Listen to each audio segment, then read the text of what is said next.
Hello friends. Did you know that nearly 80% of those who watch my videos aren't subscribed? If you enjoy the content, I'd truly appreciate it if you hit that subscribe button. It helps a lot. Also, don't forget to leave a like and share your thoughts in the comments. Your interaction not only supports the channel's growth, but also helps these stories reach more people. Thank you all for being here. By the way, where are you watching from? Let me know in the comments.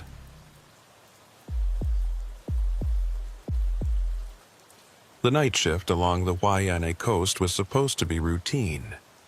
Deputy Keahi Kealoha had worked this stretch of Oahu's western shore for nearly 4 years, and he knew every pothole, every blind curve, and every spot where locals liked to park after dark to watch the waves crash against the lava rock. The coast road hugged the shoreline so tightly that on stormy nights, saltwater spray would coat his windshield even with the windows rolled up. Tonight wasn't stormy yet, but the weather service had been tracking a system moving in from the northeast, promising heavy swells and rain by midnight. The kind of weather that made commercial fishermen tie down their boats early and recreational sailors think twice about being anywhere near the water. Keahi had just finished his second thermos of coffee when the radio crackled to life. It was Dispatcher Nalani Maho, her voice calm but carrying that subtle edge that veteran dispatchers developed when something felt off. She reported a call from a local fisherman who claimed he'd seen unusual activity near Kehe Point, specifically mentioning multiple vehicles with no headlights moving along the beach access road around 11:15.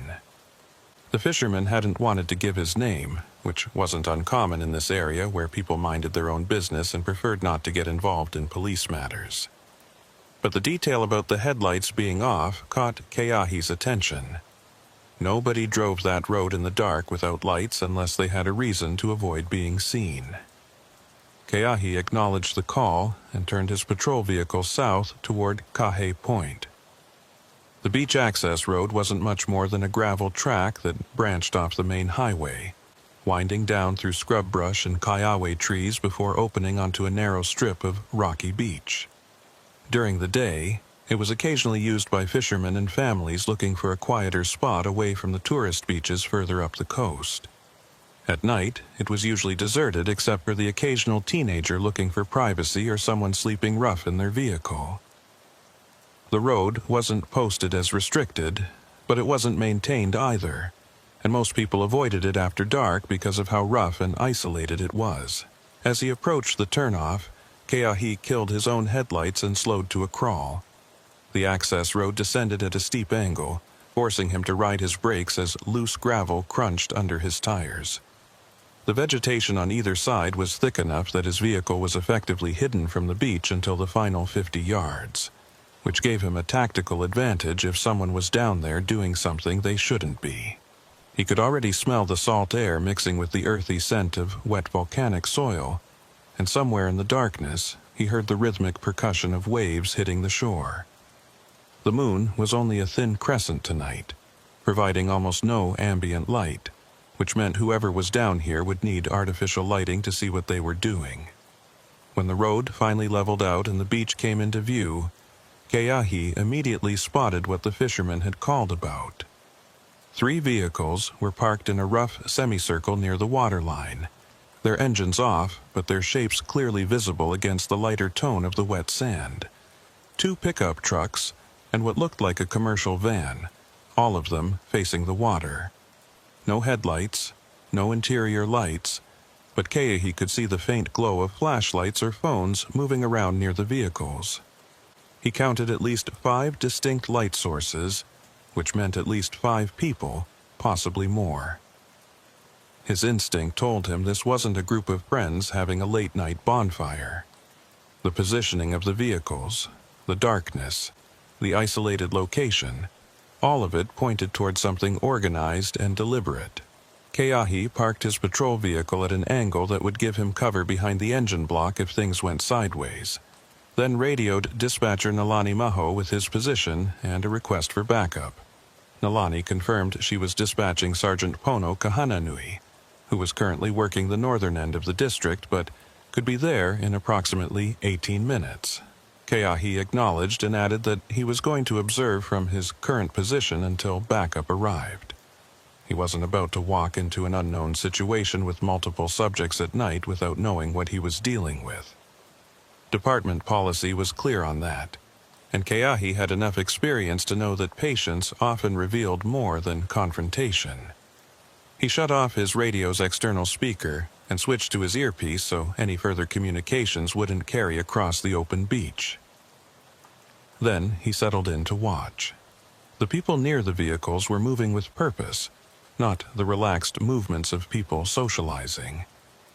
They appeared to be unloading something from the back of one of the pickup trucks, passing objects from person to person in a kind of assembly line formation. Keahi couldn't make out what the objects were from this distance, but the way people were handling them suggested they had some weight and required care. Not heavy enough to require 2 people per object, but substantial enough that people weren't just tossing them around casually. After about 3 minutes of watching this activity, Keahi noticed something that changed his assessment of the situation. One of the flashlight beams swung out toward the water, illuminating what appeared to be a small boat pulled up onto the shore. It was maybe 16 or 18 feet long, an aluminum hull design common among local fishermen, with an outboard motor tilted up out of the water. The boat hadn't been there when Keahi first scanned the beach, which meant it had either just arrived in the last few minutes or he'd missed it in the darkness. Either way, the presence of a boat added a marine element to whatever was happening here, and that pushed this beyond a simple trespassing or suspicious activity call. Keahi zoomed in with his personal binoculars, trying to get a better look at what was being transferred between the trucks and the boat. The objects appeared to be rectangular, roughly the size of milk crates, and wrapped in some kind of dark material, possibly plastic sheeting or canvas. He counted at least 8 of them already stacked in the boat, with more still being passed down the line. Nobody was talking that he could hear, which suggested these people were either very disciplined or very nervous about being overheard. The whole operation had the feel of something practiced, like these people had done this before and knew how to do it efficiently. Just as he was about to radio an update to Nalani, one of the figures near the vehicles turned and appeared to look directly toward Keahi's position. He froze, knowing that any movement could give away his location. The figure held the position for several seconds, then turned back and said something to the others that Keahi couldn't make out. Immediately, all the flashlights went dark. The beach was plunged into near total darkness, broken only by the faint phosphorescence of the waves and the barely visible silhouettes of the vehicles against the sand. Keahi's hand moved instinctively to his service weapon, though he didn't draw it. He was still observing, not engaging, but the sudden change in behavior told him these people knew law enforcement might be nearby. For almost a full minute, nothing moved on the beach. Keahi controlled his breathing and stayed perfectly still, watching the dark shapes of the vehicles and trying to detect any movement. His eyes had adjusted enough to the darkness that he could make out general shapes, but details were impossible without light. Then he heard it, the unmistakable sound of an outboard motor being lowered into water, followed by the whine of a starter cord being pulled. Once, twice, 3 times before the engine caught and settled into a rough idle. Someone was preparing to leave by water, and they were doing it without lights, which meant they were either extremely familiar with these waters or desperate enough not to care about the risks.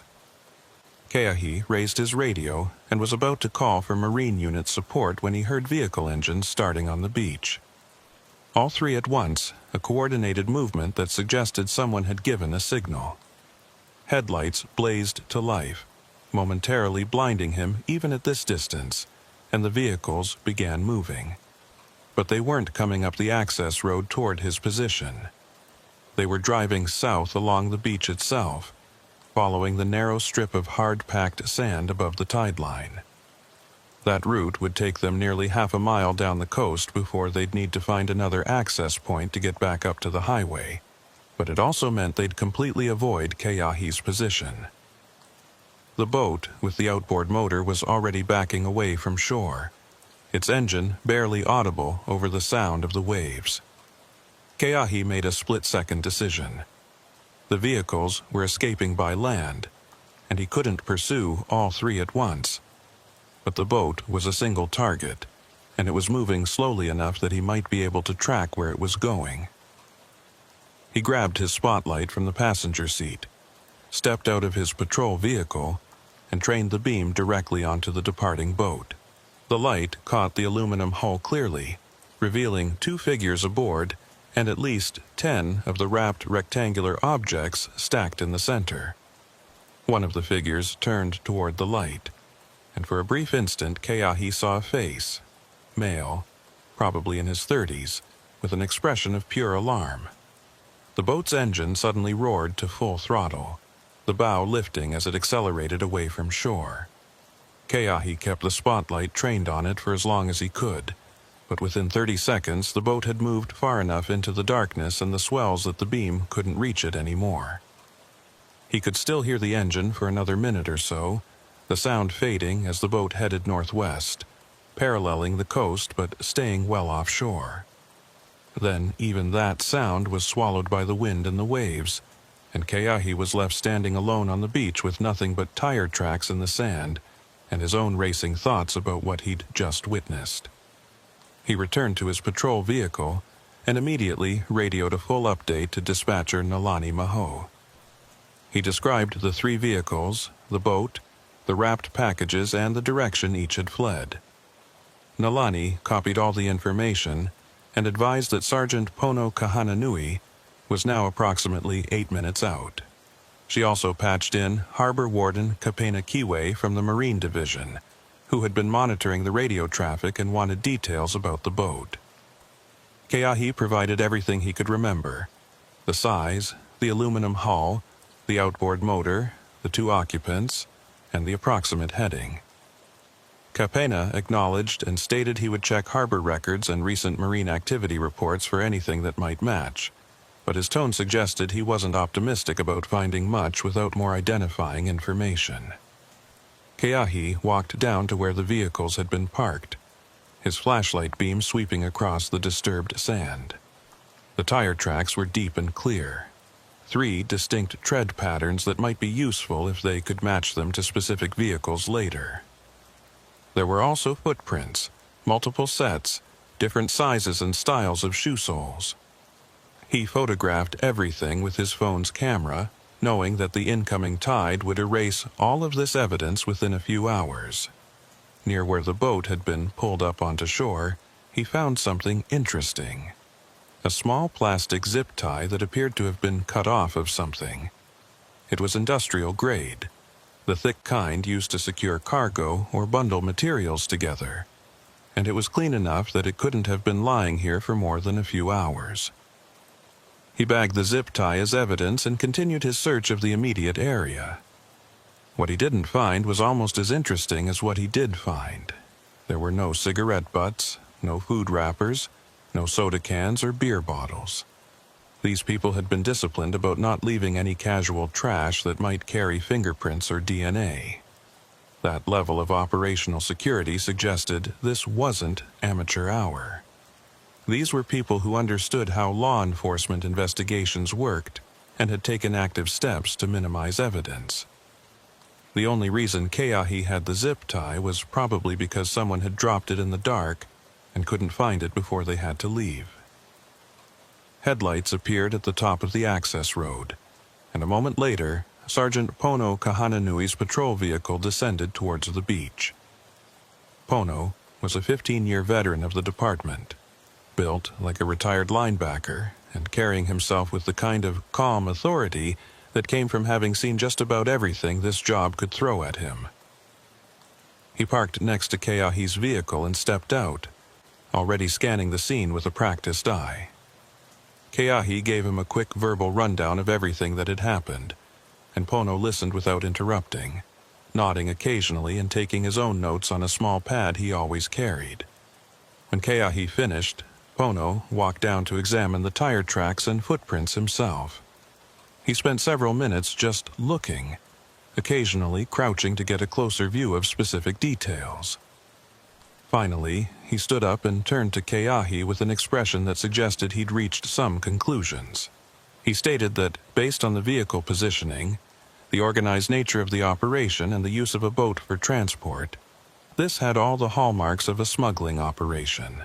The question was what they were smuggling. Drugs were the obvious answer, but the size and number of the packages seemed wrong for that. Too bulky, not enough care being taken with individual units. Pono suggested they might be looking at stolen property, possibly electronics or other high-value goods being moved between islands to avoid law enforcement attention. Keahi agreed that made sense, but he raised the question of why anyone would do this kind of transfer at night on an isolated beach instead of just using legitimate shipping. The risk of law enforcement detection, boat accidents, and lost cargo seemed to outweigh any benefit of avoiding normal channels. Pono considered that and offered an alternative theory. Perhaps whatever was being moved couldn't go through normal channels because it would be flagged by customs or shipping inspectors. That could mean contraband, but it could also mean goods that were technically legal, but being moved in ways that avoided taxes or regulations. Counterfeit items, unlicensed imports, agricultural products that needed inspection. There were dozens of possibilities. Before they could speculate further, Keahi's radio crackled with Harbor Warden Kapena Kiwi's voice. Kapena stated he'd been reviewing recent marine traffic reports and harbor records, and he'd found something interesting. About 90 minutes ago, around 10 p.m., the Honolulu Harbor office had received a radio call from a fishing vessel named the Kealoha, reporting that they were experiencing engine trouble approximately 6 miles northwest of Kehe Point. The boat had requested a commercial tow, and Harbor Dispatch had contacted a local marine salvage company that had a tow vessel in the area. The salvage company reported that by the time they reached the coordinates given by the Kealoha, the fishing boat was no longer there and wasn't responding to radio calls. They assumed the boat had managed to restart their engine and made it back to port on their own, so they returned to base and filed a report about the wasted trip. Keahi and Pono exchanged glances. 6 miles northwest of Kahe Point was exactly the direction the aluminum boat had been heading when it disappeared into the darkness. A fishing vessel with engine trouble in that same area, at almost the exact time this beach operation was happening, seemed like too much of a coincidence. Kapena seemed to agree, because he added that he was checking harbor records to see if the Kealoha had actually returned to any official port tonight. If the boat had made it back to Honolulu or any of the other nearby harbors, there would be a record of it coming through the breakwater or tying up at a slip. If there wasn't a record, that meant the boat was either still out there, had gone to an unofficial landing site, or the whole engine trouble call had been a diversion. Pono asked Kapena to send over any registration information he had on the Kealoha, including the owner's name, home port, and last known position. Kapena confirmed he'd send everything through dispatch within the next few minutes. In the meantime, Pono suggested that he and Keahi drive south along the coast highway to see if they could locate where the 3 vehicles from the beach had accessed the main road. If they could find that point, there might be witnesses or security cameras in the area that caught the vehicles passing by. It was a long shot, but it was better than standing around on a beach waiting for evidence to disappear under the next high tide. They split up, with Pono taking the lead and Keahi following about a quarter-mile behind.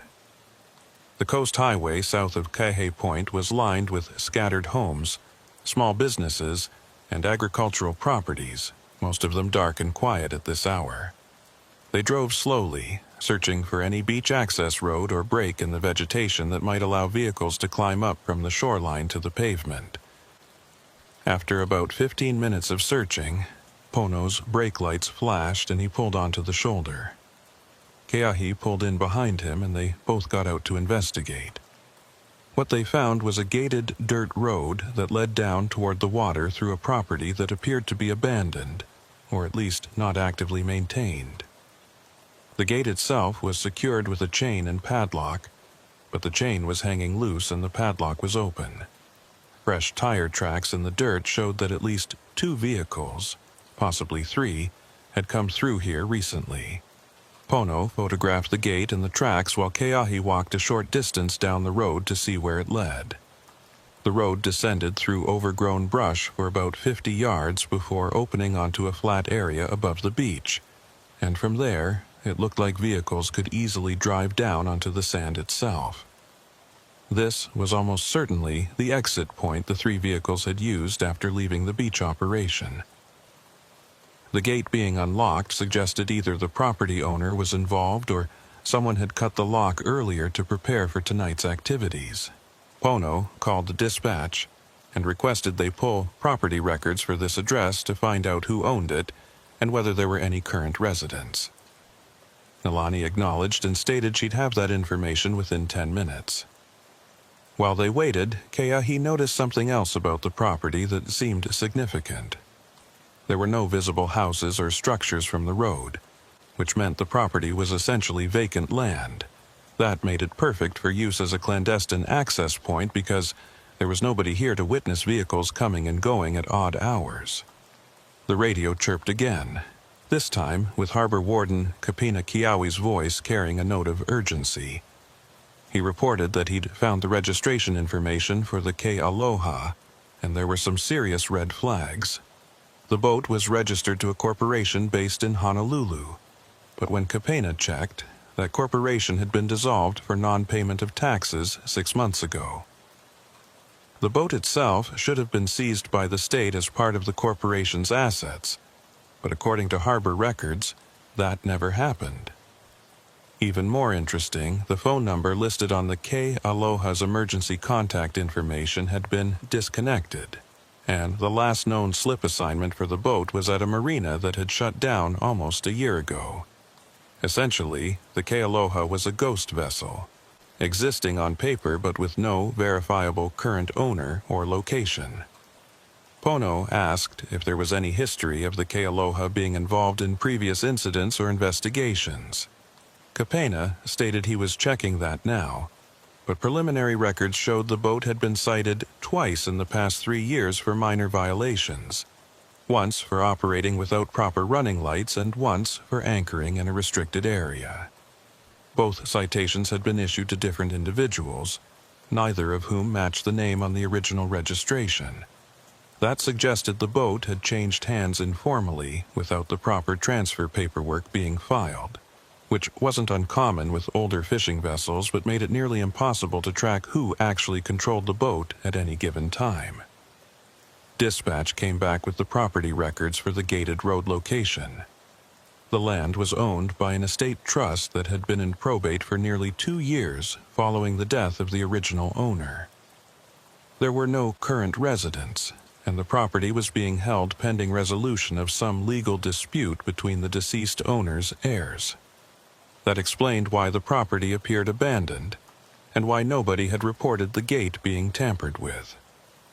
Essentially, the smugglers had found a piece of land that was in legal limbo and exploited it as an access point, knowing that there was nobody actively monitoring it.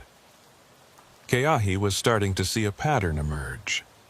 The ghost boat, the abandoned property, the nighttime operation on an isolated beach, all of it pointed to a group that had carefully scouted locations and resources that existed in bureaucratic blind spots.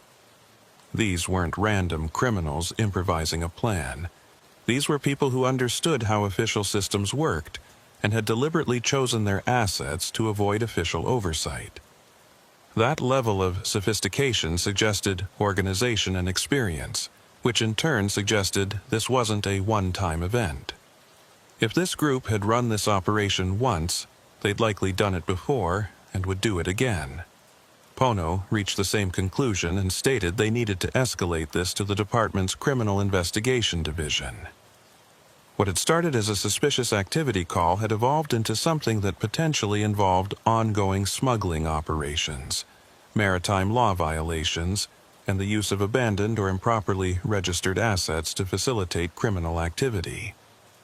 Neither he nor Keahi had the resources or jurisdiction to investigate all of those angles themselves.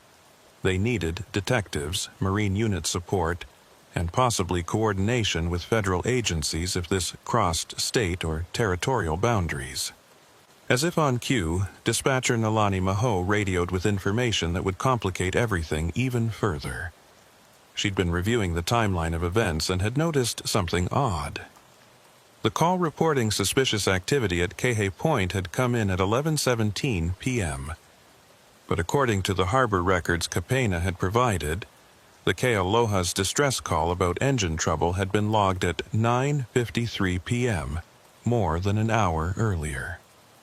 If the fishing boat and the beach operation were connected, that meant the boat had made its distress call and established an alibi for being in the area long before the actual transfer of goods happened on the beach. That suggested a level of planning and timing that went beyond simple smuggling. It suggested someone had coordinated the entire operation across multiple locations and times, possibly with people stationed at different points to act as lookouts or diversions. Keahi felt a chill that had nothing to do with the ocean wind. He realized they might be looking at the visible edge of something much larger and more organized than a simple boat smuggling cargo between islands. The question was what came next. The people involved tonight were gone, scattered to different locations with their cargo, and tracking them down would require resources and time that he and Pono simply didn't have on a midnight shift. But they also couldn't just walk away from this and hope someone else would pick up the investigation. Too many things didn't add up, and his instincts told him that whatever had happened tonight, it would happen again unless someone stopped it. Pono seemed to read Keahi's thoughts and stated they'd do everything by the book. They'd document the scene, collect what evidence they could, file a comprehensive report, and turn everything over to the investigators who would handle it during business hours. It wasn't satisfying, but it was procedure. And procedure existed for a reason. Sometimes the job meant being patient and trusting that the system would work, even when every instinct screamed to take immediate action. Keahi nodded his agreement, though a part of him wondered if waiting until morning would mean losing whatever slim advantage they might have had in tracking down the people responsible for tonight's operation. As they prepared to leave the property and return to their patrol areas, Keahi took one last look down the dirt road toward the dark ocean beyond. Somewhere out there, a boat with no official owner was carrying cargo that someone had been willing to risk arrest to move. And somewhere on this island, people were waiting to receive that cargo and distribute it to whatever market it was destined for. The thought sat heavy in his mind as he climbed back into his patrol vehicle and followed Pono's taillights back toward the coast highway, leaving the abandoned property and its secrets behind in the darkness. The morning briefing at the district station started at 7 a.m. sharp, just as the first gray light was spreading across the parking lot. Deputy Keahi Kealoha had been awake for nearly 24 hours straight, surviving on coffee and adrenaline, but he wasn't about to miss this meeting. Sergeant Pono Kahananui had called it specifically to discuss the previous night's incident at Kehe Point, and Keahi knew that what happened in this room over the next hour would determine whether their observations led to a real investigation or just became another report buried in a filing cabinet. The station's conference room smelled like burnt coffee and the faint must of old carpet, fluorescent lights humming overhead, as officers filtered in with tired expressions and styrofoam cups clutched in their hands. Pono stood at the front of the room with a dry erase marker in one hand and Keahi's incident report in the other. He'd printed out several copies and distributed them to the assembled officers, most of whom were scanning the pages with varying degrees of interest. The day shift supervisor was there, along with two other deputies who worked the coastal patrol routes, and Harbor Warden Kapina Kiao, who'd driven in from the Marine Division office specifically for this briefing. Kapena looked like he'd gotten even less sleep than Keahi, his eyes bloodshot and his uniform showing signs of having been slept in, but his attention was completely focused on the case details Pono was beginning to outline on the whiteboard. Pono started with the timeline, writing out the key events in chronological order. 9:53 p.m., the Kealoha reports engine trouble 6 miles northwest of Key Point.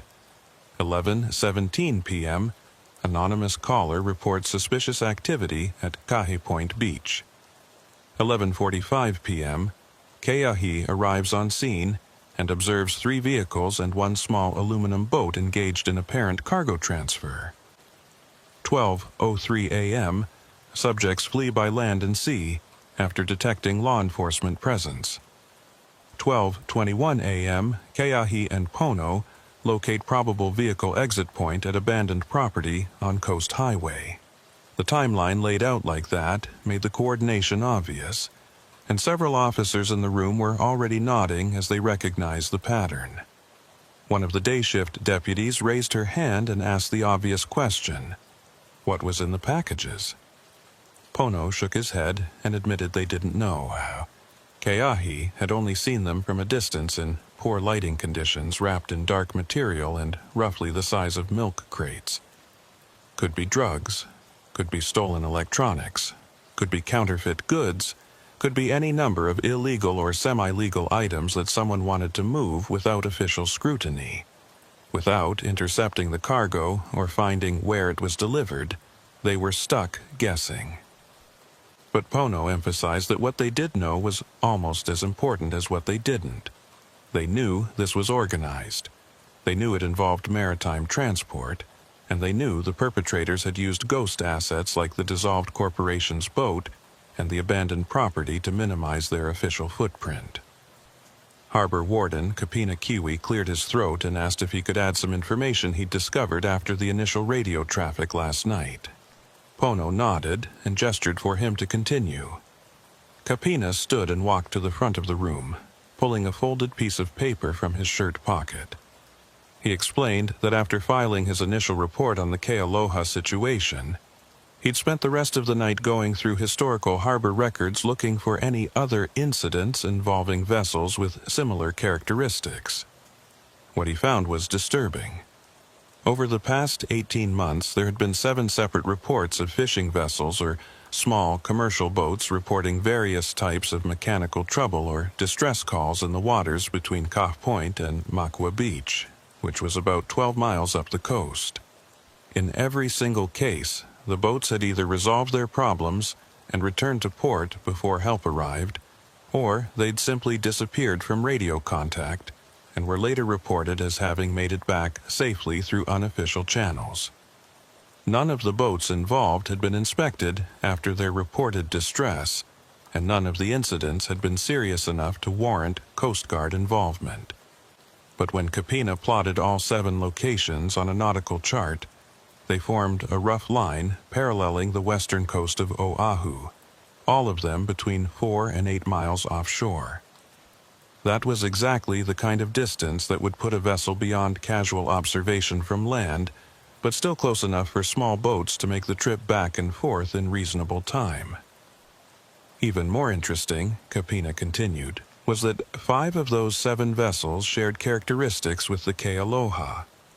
They were registered to corporations that had either been dissolved, were in legal disputes, or had ownership structures so complicated that it was difficult to determine who actually controlled them. 2 of the boats had been cited in the past for minor violations, but had never been followed up on because the cited individuals couldn't be located for the resulting court appearances. 1 boat had been reported stolen 3 years ago, but then mysteriously showed up back at its home marina 6 months later with no explanation and no charges filed. The pattern suggested a deliberate strategy of using vessels that existed in bureaucratic gray areas where nobody was quite sure who owned them or who was responsible for them. The room had gone very quiet as Kapina laid out this information. The day shift supervisor, a veteran officer who'd been with the department for almost 20 years, finally spoke up and asked the question everyone was thinking. If this pattern had been going on for 18 months, why was this the first time anyone was connecting the dots? Capena's expression tightened, and he admitted that the Marine Division had limited resources, and that until last night, none of these individual incidents had seemed significant enough to warrant deeper investigation. Distress calls that resolved themselves were common, especially with older fishing vessels that frequently had mechanical issues. It was only when Keahi had observed an actual cargo transfer operation that the pattern became visible for what it likely was, a systematic smuggling network using distress calls as cover for rendezvous points. Sergeant Pono Kahananui took back control of the briefing and stated that regardless of how long this had been happening, they now had enough information to justify a formal investigation. He'd already contacted the department's Criminal Investigation Division, and a detective was being assigned to the case as of this morning. In the meantime, Pono wanted increased patrol presence along the western coast, particularly in the Kahe Point to Makua Beach corridor. He emphasized that officers should note any unusual activity near beach access roads, any vehicles parked in isolated areas after dark, and any reports of boat traffic that seemed out of the ordinary for normal fishing or recreational activity. He also directed Capena to coordinate with the Coast Guard and see if they could increase their presence in the offshore area where the suspected rendezvous points had been occurring. Keahi raised his hand and asked what they should do if they encountered another operation in progress. Should they attempt to intercept, or observe and report like he'd done last night? Pono considered the question carefully before answering. He stated that officer safety was the priority, and that no one should attempt to confront multiple suspects in an isolated area without adequate backup. If another operation was observed, the responding officer should maintain a safe distance, gather as much information as possible including vehicle descriptions, boat identification numbers, and direction of travel, and then coordinate with dispatch to set up interdiction points where backup could arrive quickly. The goal was to gather intelligence and eventually make arrests with enough evidence to secure convictions, not to engage in confrontations that could get officers hurt. The briefing concluded with assignments for the day shift and instructions for everyone to review the incident report and familiarize themselves with the pattern Capena had identified. As officers filed out of the conference room, several stopped to speak with Keahi directly, asking follow-up questions about what he'd seen and offering their own theories about what might be getting smuggled. The consensus seemed to be leaning toward drugs, specifically crystal methamphetamine or cocaine, both of which had significant street value and justified the risk and complexity of a maritime smuggling operation. But Keahi couldn't shake the feeling that something about that theory didn't quite fit. The packages had been too large and too numerous for high-value drugs, which were usually transported in smaller, more concentrated quantities to minimize risk. After the briefing, Keahi was supposed to go home and get some sleep, but instead he found himself sitting in his patrol vehicle in the station parking lot, staring at his incident report and trying to figure out what was bothering him about this whole situation. The packages themselves kept nagging at him. They'd been uniform in size, wrapped identically, and handled with care but not excessive caution. That suggested something valuable enough to protect, but not so delicate that dropping one would be catastrophic. Electronics made sense from that perspective, but why smuggle electronics? Import duties existed, but they weren't so extreme that it would justify this level of operational complexity. Stolen goods were possible, but again, the volume seemed wrong. You didn't risk a multi-person operation involving boats and vehicles just to move a few $1,000s worth of stolen property. His radio crackled, breaking his train of thought. Dispatcher Nalani Meho was calling him directly, asking if he was still at the station. When he confirmed he was, she requested he come back inside because Harbor Warden Kapina Kiwi wanted to speak with him privately before he left for the day.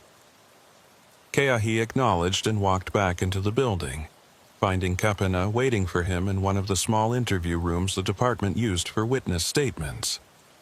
Kapena closed the door behind them and gestured for Keahi to sit, his expression serious enough that Keahi immediately knew this wasn't going to be a casual conversation. Kapena started by saying he appreciated Keahi's work last night, and that his observations had potentially broken open something that the Marine Division had been peripherally aware of, but hadn't been able to prove. Then he asked a question that caught Keahi off guard. Had Keahi noticed anything specific about the boat's direction of travel after it left Kahe Point? Keahi thought back and confirmed that the boat had been heading northwest, roughly paralleling the coast but staying well offshore. Kapena nodded slowly and pulled out a nautical chart, spreading it across the interview table.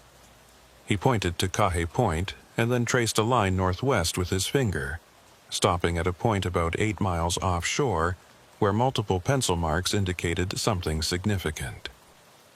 Kapena explained that this particular area of ocean had something interesting about it. The depth dropped off dramatically. Close to shore, the water was relatively shallow, maybe 40 to 60 feet deep, but at this point offshore, the ocean floor fell away to depths of over 300 feet in some places. That created a natural boundary that local fishermen and boaters were familiar with. And it also created an area where surface activity was difficult to observe from shore or from most patrol vessels because of the distance and the way the swells ran in deeper water. But what made this location particularly interesting was that it sat at the convergence of two current patterns, which made it a natural waypoint for anyone navigating between the western coast of Oahu and the other islands.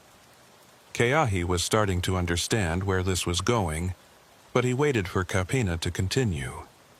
The harbor warden stated that if someone wanted to establish a reliable rendezvous point for maritime transfers, this deep water area would be ideal.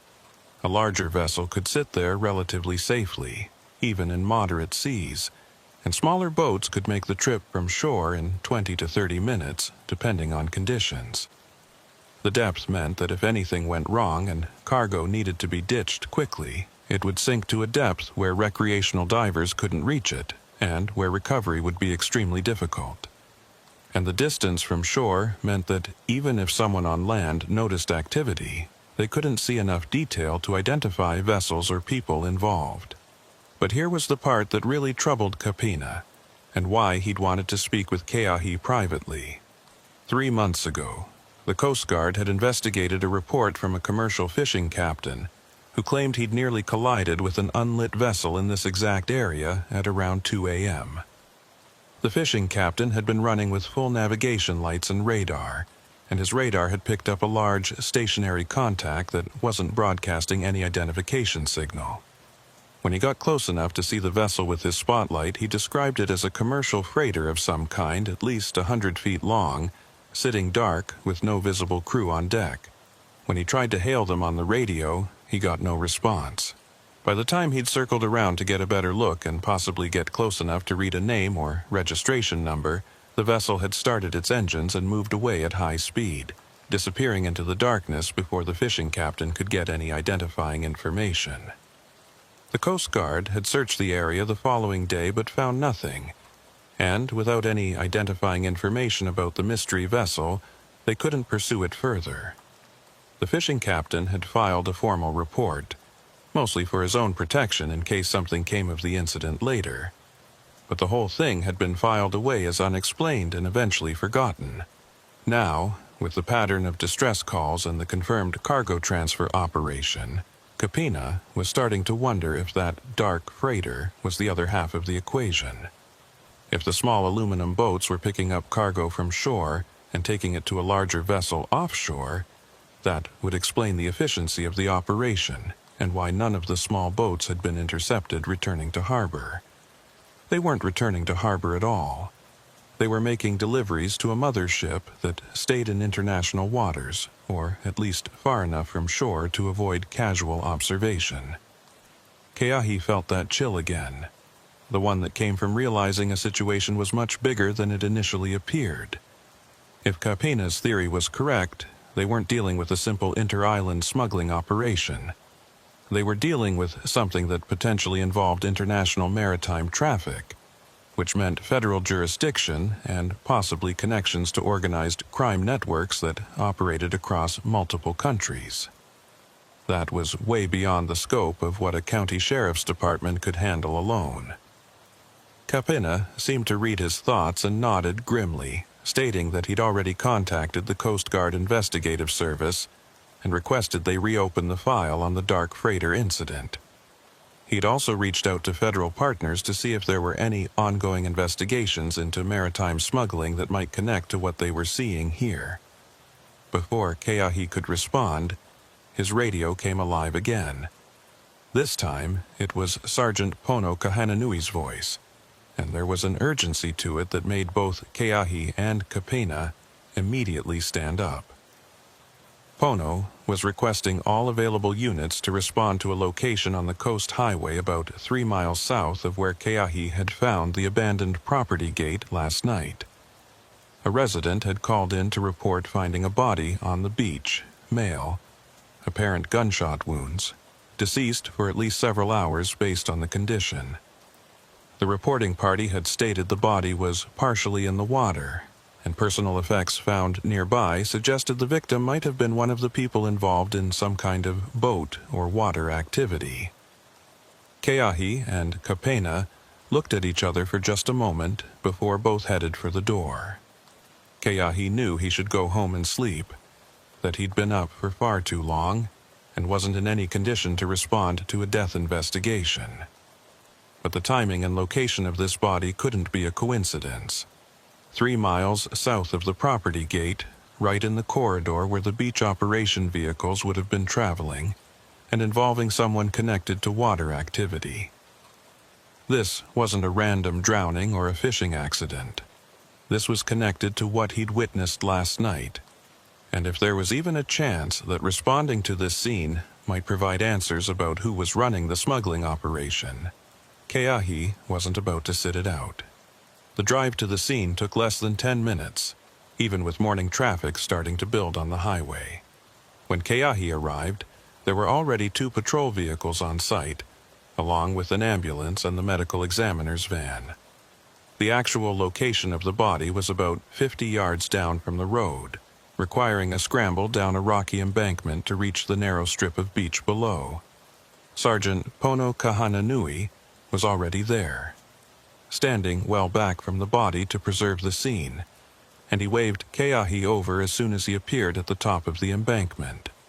The body was that of a male in his 30s, wearing dark clothing that was now soaked through from being partially submerged in the surf.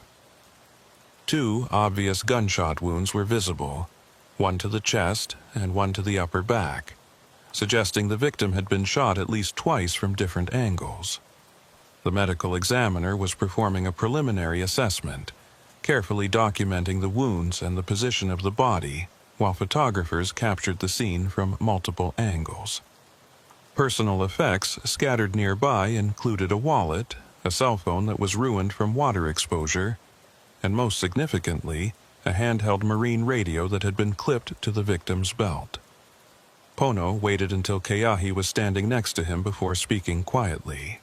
He stated that the wallet contained identification for a local man with a known history of minor criminal offenses, mostly theft and receiving stolen property, but nothing that suggested he was involved in anything as organized as what they'd observed last night. The marine radio was interesting because it wasn't the kind of cheap consumer model that recreational boaters used. It was a commercial-grade unit, expensive and capable of longer-range communication than standard recreational radios. That suggested the victim was more than just casual labor hired for one job. He was someone who needed reliable communication equipment, which implied ongoing involvement in maritime activities. But what really caught Pono's attention was something the medical examiner had found during the preliminary examination. The victim had contusions and defensive wounds on his hands and forearms that appeared to be fresh, occurring within hours of death. That meant there had been a physical altercation before he was shot, suggesting this wasn't a simple execution or assassination. This was personal, or at least confrontational, with the victim having had time to struggle or fight with his attacker before being killed. The medical examiner had also noted that, based on body temperature and lividity patterns, time of death was likely between 1 and 4 a.m., which placed it in the window after the beach operation had scattered. Keahi processed this information and asked the obvious question: was this a falling out among the smuggling crew, or was this something else? Pono admitted he didn't know, but the timing and location suggested it was connected. His working theory was that after the operation was interrupted by law enforcement, the crew had split up and something had gone wrong. Maybe this victim had been blamed for not detecting Keahi's presence sooner, or maybe he'd been seen as a liability who might talk to police if he was caught. Either way, someone had decided he was better off dead, and they'd executed that decision within hours of the beach operation falling apart. The medical examiner finished her preliminary work and stood up, carefully peeling off her gloves as she approached Pono and Keahi. She confirmed the obvious. 2 gunshot wounds, likely 9mm based on the entry wound characteristics, fired from close range but not contact distance, probably 3 to 6 feet away, consistent with someone standing over or near the victim during an argument or confrontation. Time of death matched Pono's estimate of 1 to 4 a.m., with her best guess being closer to 2 or 3 a.m. based on the degree of rigor mortis and environmental factors. She'd know more after the autopsy, but preliminary cause of death was pretty straightforward. Exsanguination from the chest wound, which had likely hit the heart or a major vessel. As the body was being prepared for transport, Keahi walked the immediate area looking for anything that might have been missed in the initial response. The beach was rocky and uneven, making it difficult terrain for any kind of detailed search, but he eventually found something interesting about 20 feet from where the body had been lying. 2 9mm shell casings, partially buried in the sand but still visible if you knew what you were looking for. He marked the location and called over one of the evidence technicians, who photographed and collected the casings. Finding spent brass meant the shooting had happened right here on this beach, not somewhere else with the body being dumped here afterward. That suggested the victim had been brought to this location specifically, possibly because it was isolated, or because it was on the route the perpetrator was taking anyway. Harbor Warden Kapina Kiwi had arrived at the scene while Keahi was searching for evidence, and now he approached with his own observation. He'd been looking at the water conditions and the tide charts, and he noted that at the estimated time of death, this section of beach would have been at high tide. That meant if the perpetrator had wanted to make the body disappear, they could have simply dragged it into deeper water and let the current carry it away. The fact that they hadn't suggested either they were interrupted before they could complete that task, or they didn't care whether the body was found. Given how organized and careful the smuggling operation had been, the latter option seemed more likely. Someone had made a decision that this victim's death needed to be visible, either as a message to others in the crew, or simply because hiding it wasn't worth the additional risk and effort. Sergeant Pono Kahananui called everyone together for a quick scene briefing before they released the location. He stated that this was now officially a homicide investigation tied to a suspected smuggling operation, which meant it would be handled by the Criminal Investigation Division, with support from both the Patrol Division and the Marine Unit. All evidence from the scene would be processed as priority, and the victim's identity would be used to start building a profile of who else might have been involved in last night's beach operation. Phone records, known associates, financial transactions, anything that might connect this victim to other people or to the vessels and vehicles that had been involved. As the various units began clearing the scene, Keahi finally accepted that he needed to go home and get some actual sleep. He'd been running on fumes for hours, and his judgment was starting to suffer from exhaustion. but as he drove away from the beach where a man had been killed for his involvement in a smuggling operation that was still barely understood, he couldn't stop thinking about what Harbor Warden Kapina Q had said about the dark freighter. If that vessel was real, if it was still operating in the waters off Oahu, then this death wasn't the end of the investigation. It was just the beginning, and somewhere out there people were already planning their next operation, learning from the mistakes of last night and preparing to try again. The only question was whether law enforcement could identify and stop them before someone else ended up dead on a lonely stretch of beach, their body left as a message that some secrets were worth killing to protect. Deputy Keahi Kealoha woke up at 3 in the afternoon to the sound of his phone vibrating against the nightstand. He'd managed maybe 4 hours of sleep, his mind refusing to fully shut down even after the exhaustion of the previous night and morning. The caller ID showed Sergeant Pono Kahananui, and Keahi answered with a voice still thick with sleep. Pono got straight to the point. The Criminal Investigation Division wanted Keahi to come in early for his shift tonight because they had new information about the homicide victim, and they needed someone who'd actually witnessed the beach operation to help make sense of what they were finding. Keahi agreed and said he'd be there by 5, giving himself enough time to shower, eat something resembling a meal, and mentally prepare for what was clearly going to be another long night. The district station was busier than usual when Keahi arrived, with several unmarked detective vehicles parked in spaces normally reserved for patrol units. Inside, the conference room had been converted into a temporary investigation headquarters, with photographs pinned to boards, maps spread across tables, and multiple laptop computers displaying what looked like phone records and financial documents. The lead detective on the case was a woman Keahi had worked with before on a burglary investigation, someone with a reputation for being thorough and not easily distracted by dead ends or false leads. She nodded at Keahi as he entered and gestured for him to sit at the main table where several other officers were already assembled. The detective started by confirming what everyone in the room already knew. The victim from the beach had been identified through fingerprints and wallet identification as a local man with a criminal history. But what had emerged from the investigation over the past 12 hours was significantly more interesting than his arrest record suggested.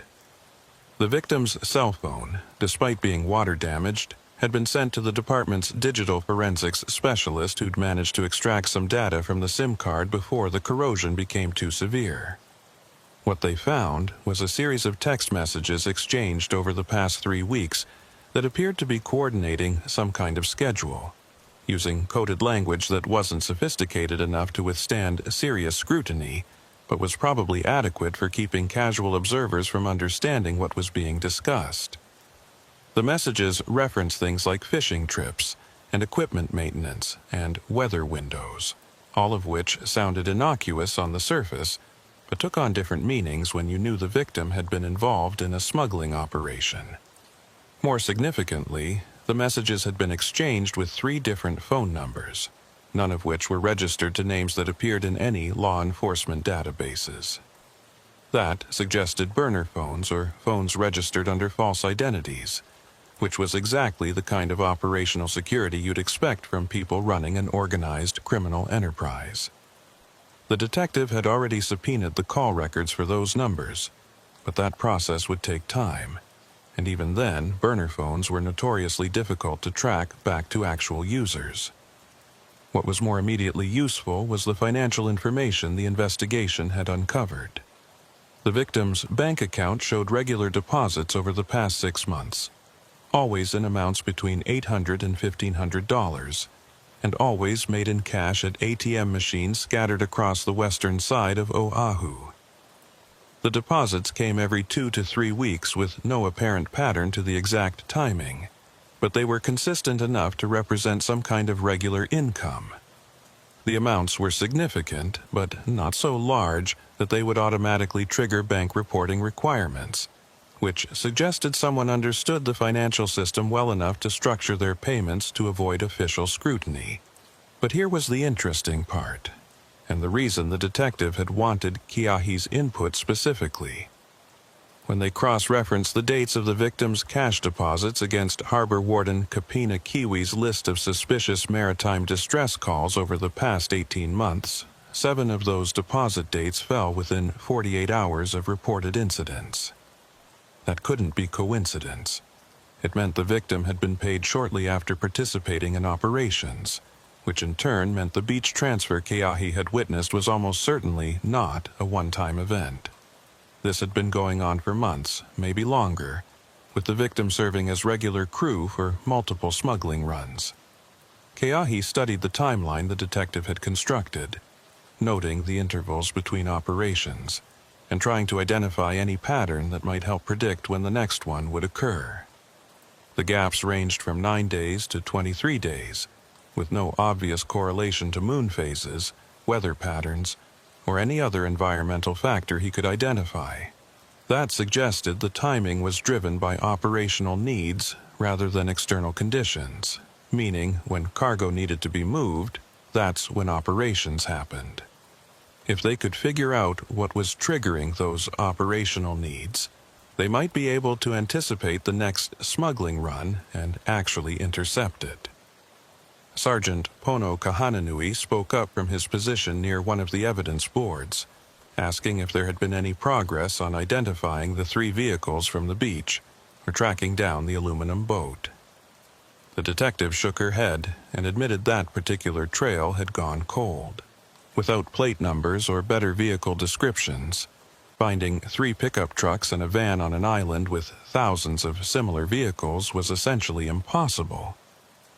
The boat was equally problematic because Keahi's description could have matched dozens of aluminum fishing boats currently registered in Hawaii, and without a hull number or other identifying marks, they had no way to narrow down which specific boat had been used. However, the detective continued, Harbor Warden Kapina Q had made progress on another front. He'd been coordinating with the Coast Guard and had managed to get them to pull historical radar data for the offshore area where the suspected rendezvous point was located. Radar installations at several points along the coast continuously recorded maritime traffic, but the data was usually only reviewed if there was a specific incident or investigation. Kapena had convinced them this qualified, and the Coast Guard had provided 3 months of radar recordings covering the deep water area northwest of Cay Point. Kapena himself entered the conference room at that moment, carrying a laptop and looking like he'd gotten even less sleep than Keahi. He set up the computer and connected it to the room's projection system, bringing up a grainy radar display that showed the coastline at the bottom and a field of contacts scattered across the screen. He explained that what they were looking at was a composite view of all maritime traffic in the area over a 72-hour period 3 weeks ago, which corresponded to one of the dates when the victim had received a cash payment and when there had been a suspicious distress call reported. Kapena began filtering the data, removing contacts that could be identified as commercial vessels with active transponders, fishing boats operating in known areas, and recreational traffic that followed typical patterns. What remained, after all those filters were applied, was a smaller set of unidentified contacts, and one in particular caught everyone's attention. It was a large vessel, probably 80 to 100 feet based on the radar signature, that had appeared in the deep water area around midnight and remained stationary for approximately 3 hours before moving away to the northwest at a speed consistent with a commercial freighter. The vessel hadn't been broadcasting any identification transponder, and its position placed it almost exactly at the suspected rendezvous point. Even more significant, Kapena continued, was that when he ran the same analysis for the other 6 dates that correlated with the victim's payments and suspicious distress calls, the same pattern appeared every single time. A large, unidentified vessel would arrive in the deep water area, remain stationary for 2 to 4 hours, and then depart to the northwest. The timing varied, sometimes occurring just after midnight. Other times not until 3 or 4 in the morning. But the pattern was consistent. This wasn't random maritime traffic. This was a vessel that was deliberately positioning itself in that specific location on a regular schedule to receive cargo from smaller boats making runs from shore. The detective leaned forward and asked the question everyone was thinking. Could they identify the vessel? Capena's expression suggested the answer wasn't going to be satisfying. He explained that without a transponder signal, identifying a specific vessel from radar signature alone was extremely difficult. The size and shape could narrow it down to a general class of vessel, probably a small freighter or large fishing processor, but there were hundreds of such vessels operating in Pacific waters at any given time. The Coast Guard could potentially identify it if they happened to encounter it during a routine patrol, but without knowing the vessel's schedule or route beyond these brief appearances off Oahu, the chances of a random encounter were minimal. However, Capena added, there was one potentially useful piece of information. The vessel's departure heading was consistently to the northwest, and at the speed it was traveling, it would reach the waters near Kauai in approximately 8 to 10 hours. If it was making regular runs between islands, that might explain the operational pattern. Pick up cargo off Oahu, transit to Kauai or beyond. Return for the next pickup when more cargo was ready. That would also explain why the intervals between operations varied. They were dependent on how long it took to accumulate enough cargo to justify the risk of a run and the cost of operating the vessel. One of the other deputies in the room raised a practical question. If they knew the approximate schedule and the rendezvous point, why not just position a Coast Guard vessel or police boat there during the next expected window and intercept the operation? The detective fielded that question by explaining the legal and practical problems with that approach. First, they didn't know exactly when the next operation would occur, only that it would probably happen within the next week or two based on the historical pattern. Second, the rendezvous point was far enough offshore that it might be in federal waters depending on exactly where the transfer took place, which complicated jurisdiction. Third, and most importantly, they had no direct evidence that the large vessel was actually receiving smuggled cargo. All they had was radar data showing an unidentified vessel in an area where they suspected smuggling was occurring. What they needed, the detective stated, was to either catch an actual transfer in progress with enough evidence to prove criminal activity, or to identify and track the cargo from source to destination and build a conspiracy case that way. The first option required luck and timing. The second option required resources and patience. Given the department's limited budget and the fact that this case was competing with dozens of other investigations for attention and funding, the realistic approach was probably to focus on building the conspiracy case through traditional detective work, identifying other crew members, tracking financial flows, finding where cargo was being staged before the beach transfers, and locating where it was being delivered after the offshore rendezvous. Sergeant Pono Kahananui suggested another approach that might complement the detective work. Increase visible patrol presence along the western coast and make it clear through word of mouth that law enforcement was aware of smuggling activity in the area. Sometimes, the best way to disrupt an operation wasn't to arrest everyone involved, but to make the operation too risky and expensive to continue. If the smugglers knew they were being watched, they might shut down temporarily or permanently, or they might make mistakes trying to work around the increased scrutiny. Either outcome was acceptable if it stopped the criminal activity, even if it didn't result in arrests. The detective considered that suggestion and nodded slowly. She agreed it was worth trying, but she cautioned against tipping their hand too obviously. If the smugglers felt immediate heat, they might just pause operations for a few months and then resume once the attention died down. What would be more effective was a sustained, visible presence that didn't seem specifically targeted at them, just routine patrol work that happened to be occurring in the right places at the right times. make them constantly wonder if law enforcement was onto them without confirming it, and let that psychological pressure do the work of disrupting their operations. Keahi volunteered to take the lead on the increased coastal patrols, noting that he already knew the area well and had established relationships with some of the local fishermen and residents who might notice unusual activity. Pono approved the assignment and stated that Keahi would coordinate with 2 other deputies to ensure coverage during the peak hours when previous operations had occurred, roughly 10 p.m. to 4 a.m.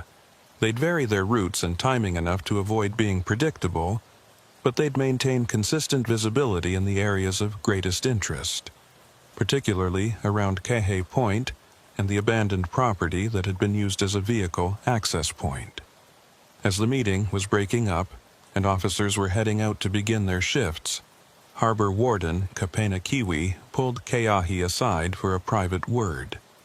He mentioned that he'd been reviewing the victim's maritime radio that had been recovered from the beach, and the forensics team had managed to get it working long enough to check what frequencies it had been programmed to receive.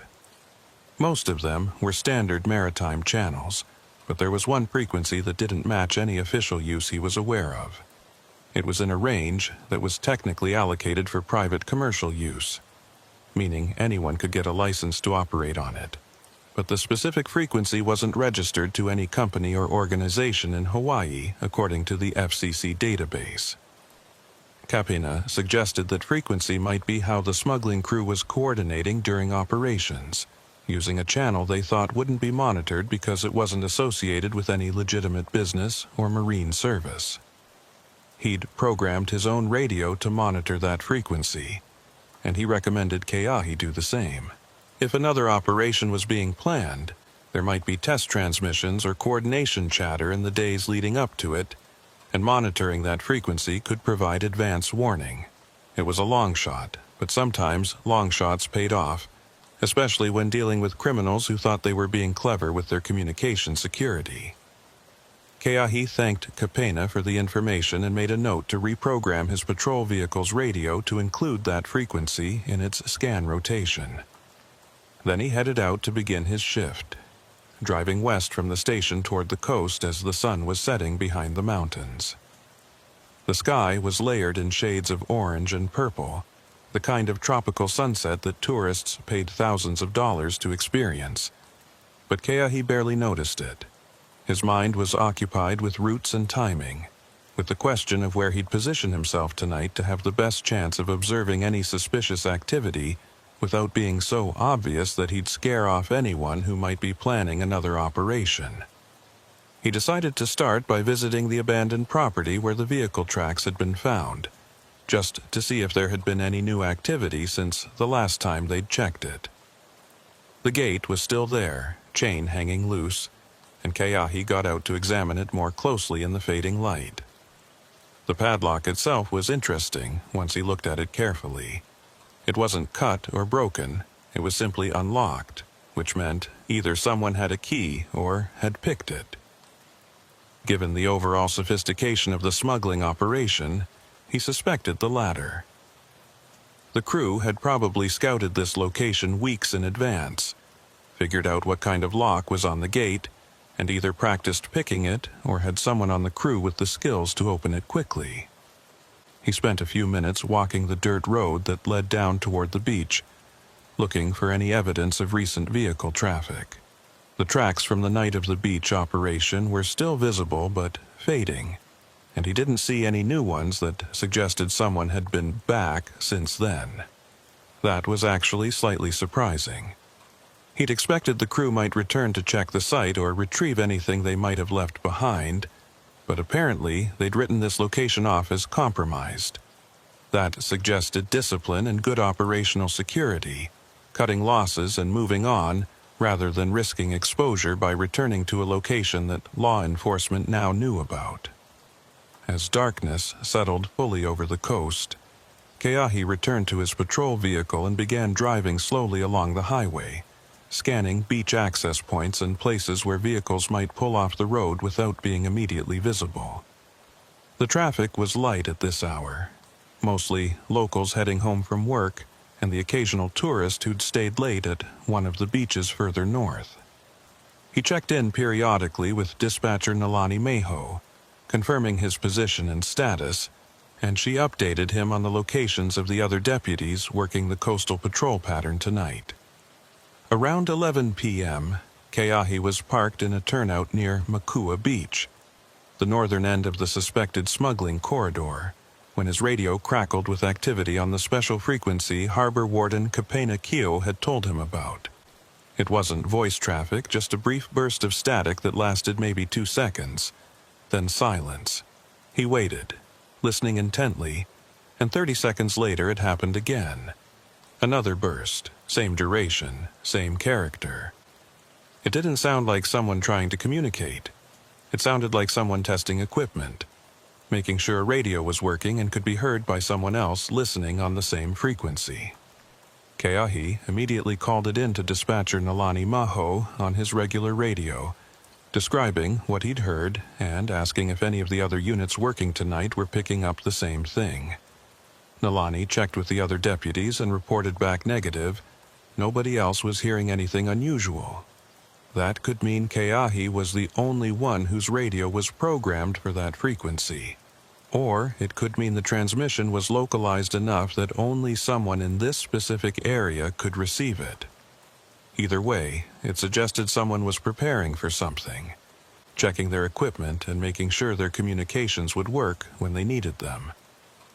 For the next 2 hours, Keahi remained at his position, monitoring the special frequency and occasionally hearing those brief test bursts.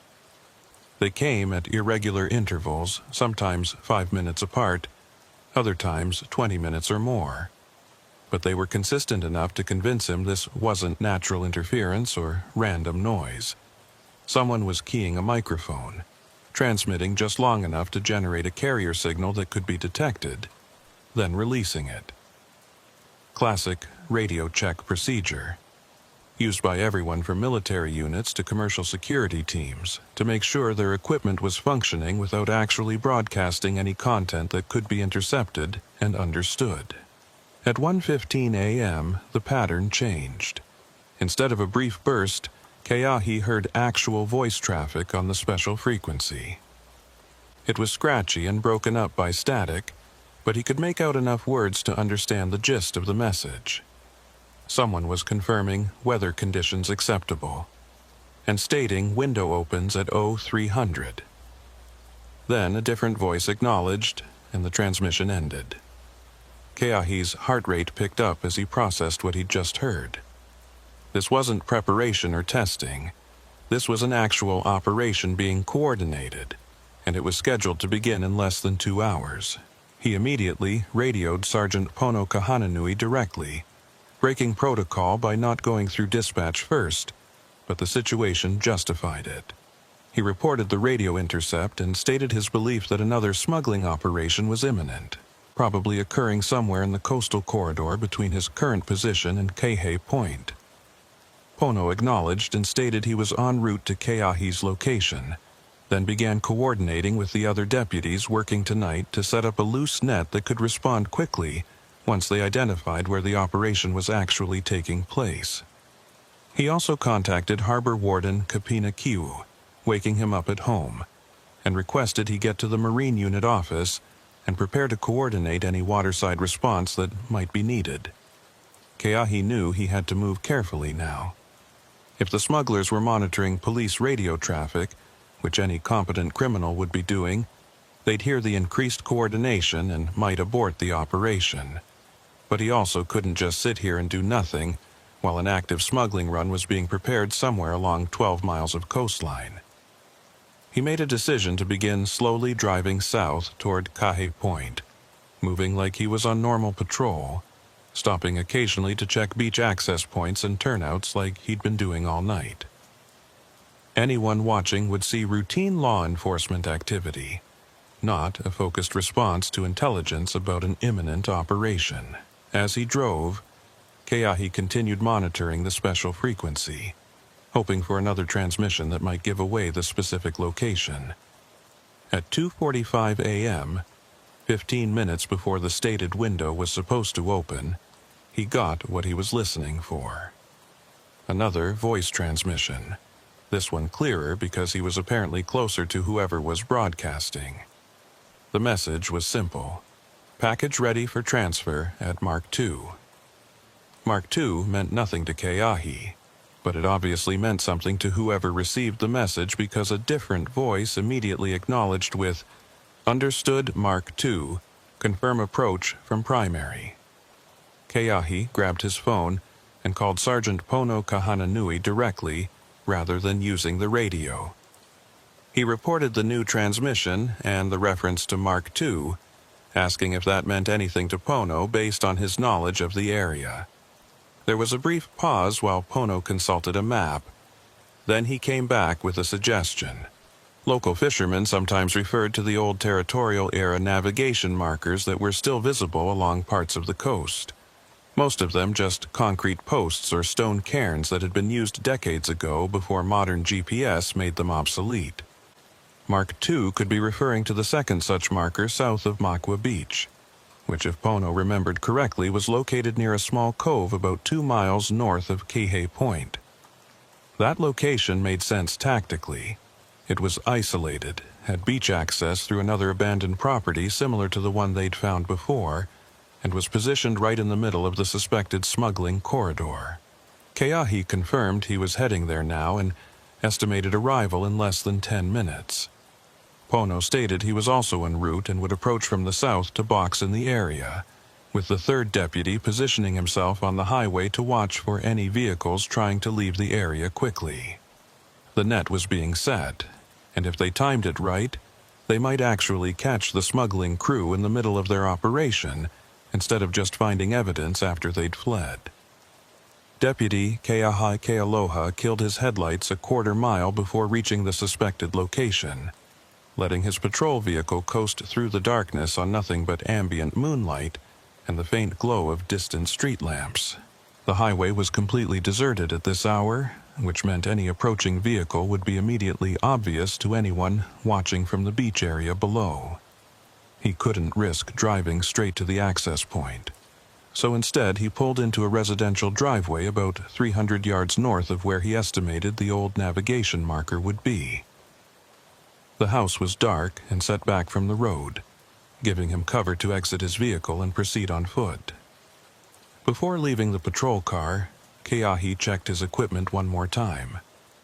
Service weapon secured, flashlight attached to his belt but turned off, radio volume lowered to barely audible, and switched to the earpiece so any transmissions wouldn't give away his position. He also grabbed the department's night vision monocular from the equipment bag in his trunk, a piece of gear that rarely got used but which seemed absolutely necessary tonight. Then he began moving south along the highway shoulder, staying low and using the sparse vegetation as cover whenever possible. The terrain here was rocky and uneven, typical of the western Oahu coast, with patches of scrub grass and the occasional kiawe tree breaking up the volcanic soil.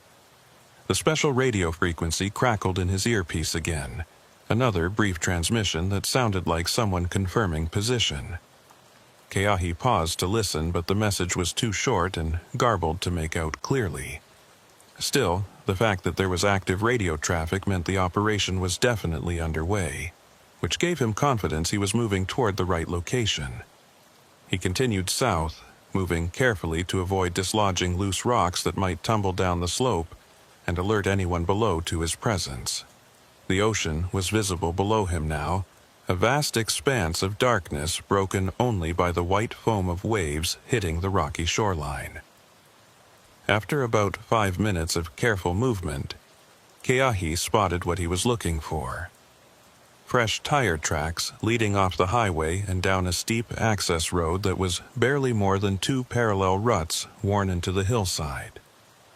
He knelt at the edge of the road and used the night vision monocular to scan the beach area below.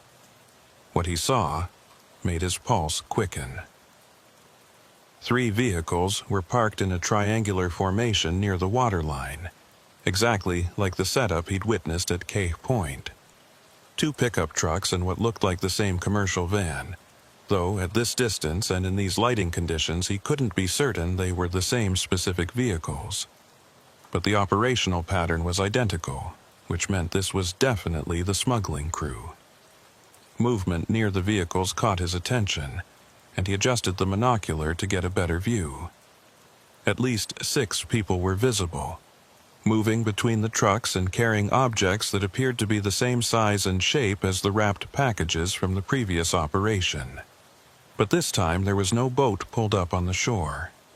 Instead, the people were stacking the packages in what looked like a staging area, arranging them in neat rows like they were preparing for pickup rather than immediate loading. That suggested the boat hadn't arrived yet, which made sense given that the radio transmission had said the window opened at 0300 hours.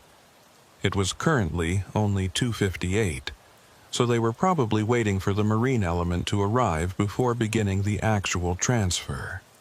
Keahi needed to update Sergeant Pono Kahananui on what he was seeing, but he couldn't risk a radio transmission that might be overheard. Instead, he pulled out his cell phone and sent a text message with his exact location and a count of vehicles and personnel visible. He added that no boat had arrived yet, but that the crew appeared to be preparing for one. Pono's reply came back within seconds. He was approximately 4 minutes out and would approach with lights off from the south. The third deputy was in position on the highway to the north, blocking that escape route. Harbor Warden Kapina Kiwi was monitoring from the Marine Unit office and had a patrol boat on standby if they needed water support, though it would take at least 20 minutes to reach this location from the nearest harbor. The waiting was the hardest part. Keahi remained in position, watching through the night vision monocular as the crew on the beach continued their preparations. They worked with practiced efficiency, no wasted motion, no standing around talking. These were people who had done this before and who understood that speed and silence were essential to avoiding detection. One person appeared to be acting as a lookout, standing slightly apart from the others and periodically scanning the highway above with what might have been binoculars. Keahi was glad he'd had the instinct to approach on foot rather than driving straight to the access road. If he'd come in with a vehicle, that lookout would almost certainly have spotted him. At exactly 3:02 a.m., Keahi heard the faint sound of an outboard motor approaching from the north. He shifted his observation point to scan the water and quickly spotted a small boat, running with no lights, making its way along the coast at what looked like a cautious speed.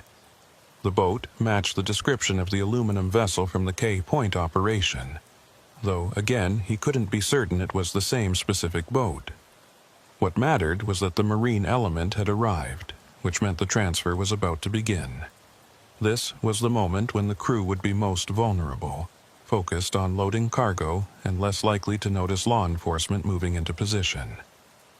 Keahi sent another quick text to Pono. "Boat arriving now. Estimate 5 minutes until transfer begins." Pono's response was immediate. "Am in position south side, waiting for your signal to move in." Keahi acknowledged and then made a decision. He was going to move closer to get a better vantage point and, if possible, photographic evidence of the transfer. The department's lawyers had been clear during training that cases like this lived or died on documentation. Witness testimony was valuable, but photos or video of the actual criminal act were exponentially more powerful in court.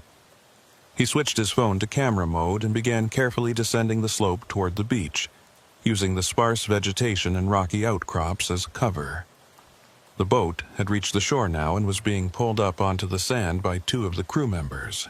Keahi could see them more clearly now, all wearing dark clothing and moving with purpose.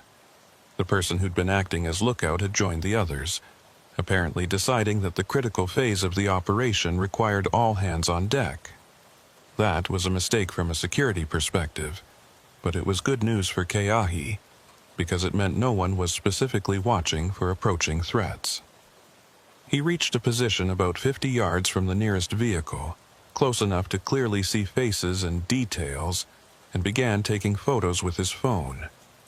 The night vision mode on the camera wasn't great, but it was better than nothing, and some documentation was infinitely better than none. The crew worked quickly, forming a human chain to pass the wrapped packages from the staging area to the boat. Keahi counted at least 15 packages being loaded, possibly more that he couldn't see clearly. The whole operation had a rhythm to it, almost mechanical in its efficiency. Package handed off, carried to boat, stacked in hull, return for next package. Nobody spoke that he could hear, all communication apparently happening through gestures and established procedure. He continued photographing, trying to capture clear images of faces and the packages and the boat's hull number if it was visible. The hull number would be crucial for tracking the boat later, assuming they didn't manage to intercept it tonight. Then, everything went wrong in the space of about 3 seconds. One of the crew members carrying a package stumbled on the uneven sand and dropped it. The package hit the ground with a solid thud that carried clearly in the quiet night air, and the wrapping partially tore open. Keahi's position didn't give him a clear view of what spilled out, but he saw the crew member's immediate reaction, which was to quickly surround the damaged package and shield it from view, while someone worked to rewrap it. But in that brief moment before they blocked his view, Keahi caught a glimpse of what appeared to be electronics, specifically what looked like high-end computer components, or maybe communication equipment. Multiple identical units, industrial packaging, not the kind of thing you'd buy at a consumer store. That changed his understanding of what they were dealing with here. This wasn't drugs or stolen property in the traditional sense. This looked like gray market electronics, possibly items being smuggled to avoid import duties or licensing requirements, or perhaps counterfeit components being moved to avoid detection by customs authorities. The volume made sense now too. These kinds of items had value, but needed to be moved in quantity to justify the operational costs. A single boatload of high-end counterfeit electronics could be worth tens or even hundreds of thousands of dollars on the black market, especially if they were components that could be integrated into other products and sold as legitimate. While Keahi was processing this new information, the crew finished rewrapping the damaged package and resumed loading. They were moving even faster now, apparently spooked by the accident and wanting to complete the transfer as quickly as possible. The boat was nearly full, maybe 2 or 3 more packages to go, when Keahi's radio suddenly crackled with Sergeant Pono Kahananui's voice at a volume just slightly too loud for the earpiece setting. The voice was barely audible to Keahi, but in the dead quiet of the beach it might as well have been a shout. Every person in the smuggling crew froze simultaneously, heads turning to scan the area around them. For one long moment, nobody moved. Then the person who'd been acting as lookout earlier pointed directly at Keahi's position and shouted something Keahi couldn't make out. Immediately, the crew abandoned the remaining packages and scattered. 2 people sprinted for the pickup trucks, engines starting almost instantly. Another person jumped into the boat and yanked the outboard motor's starter cord.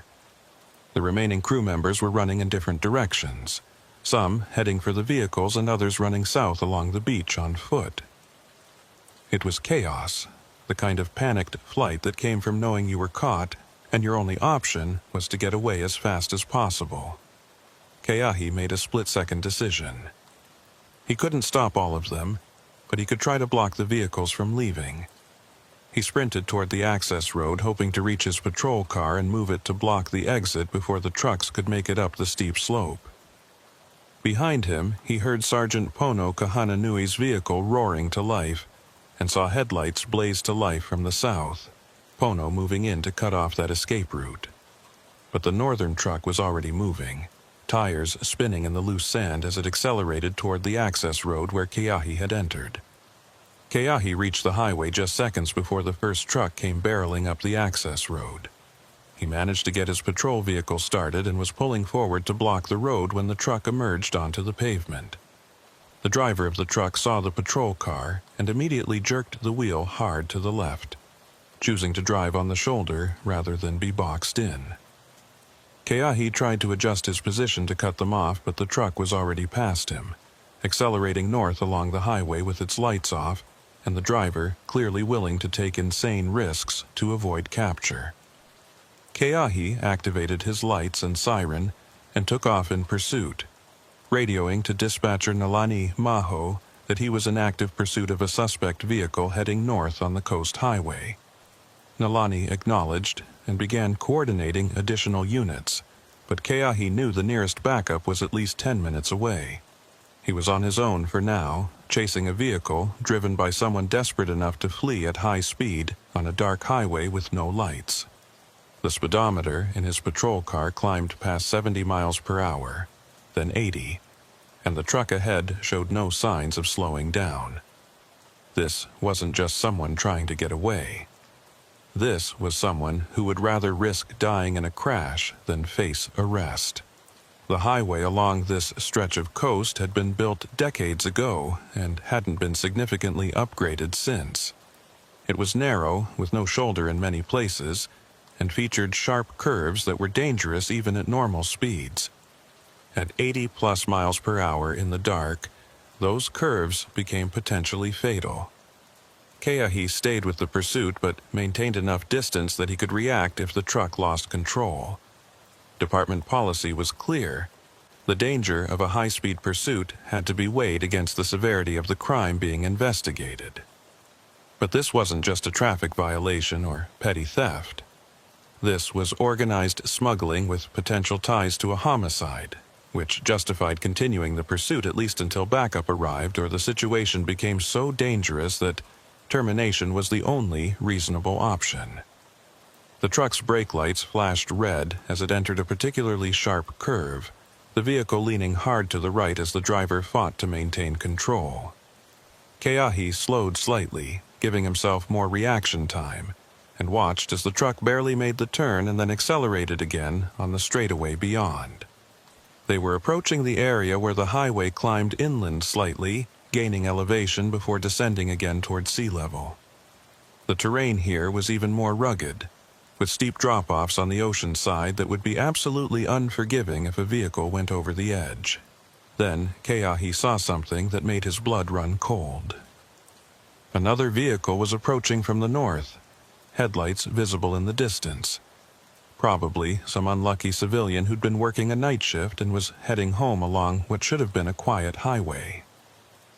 The truck ahead wasn't slowing down, wasn't moving to the right to give the oncoming vehicle room to pass. If anything, the truck was accelerating, playing a deadly game of chicken with an innocent person who had no idea what they were about to encounter. Keahi immediately got on the radio and tried to warn the approaching vehicle, but there was no way to communicate with them directly. All he could do was watch in horror as the two vehicles raced toward each other. At the last possible second, the oncoming vehicle swerved hard to the right, the driver clearly realizing something was wrong.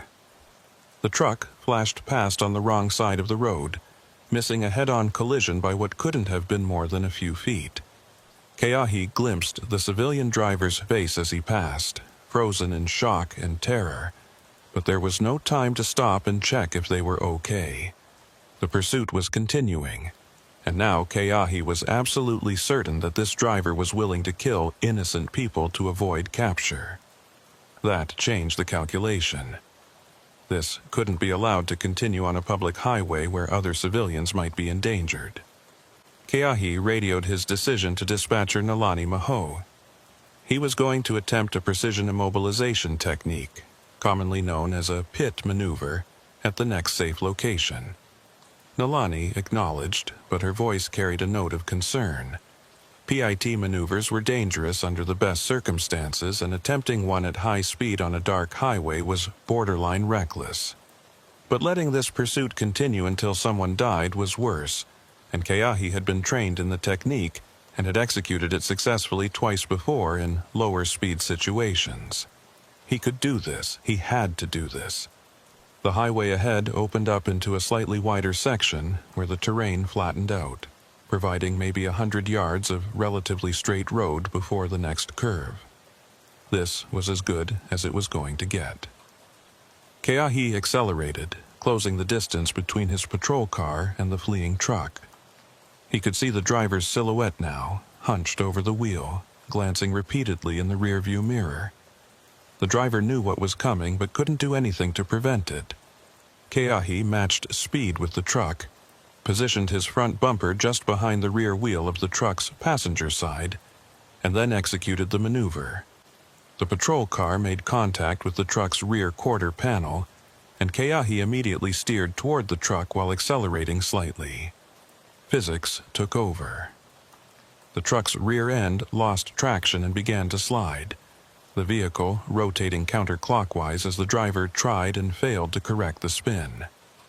Keahi backed off, braking hard to avoid being caught in the rotation, and watched as the truck completed a full 180-degree spin before sliding backward off the highway. The vehicle dropped about 4 feet into a drainage ditch, the rear end hitting first and then the front slamming down as the truck came to rest at a steep angle.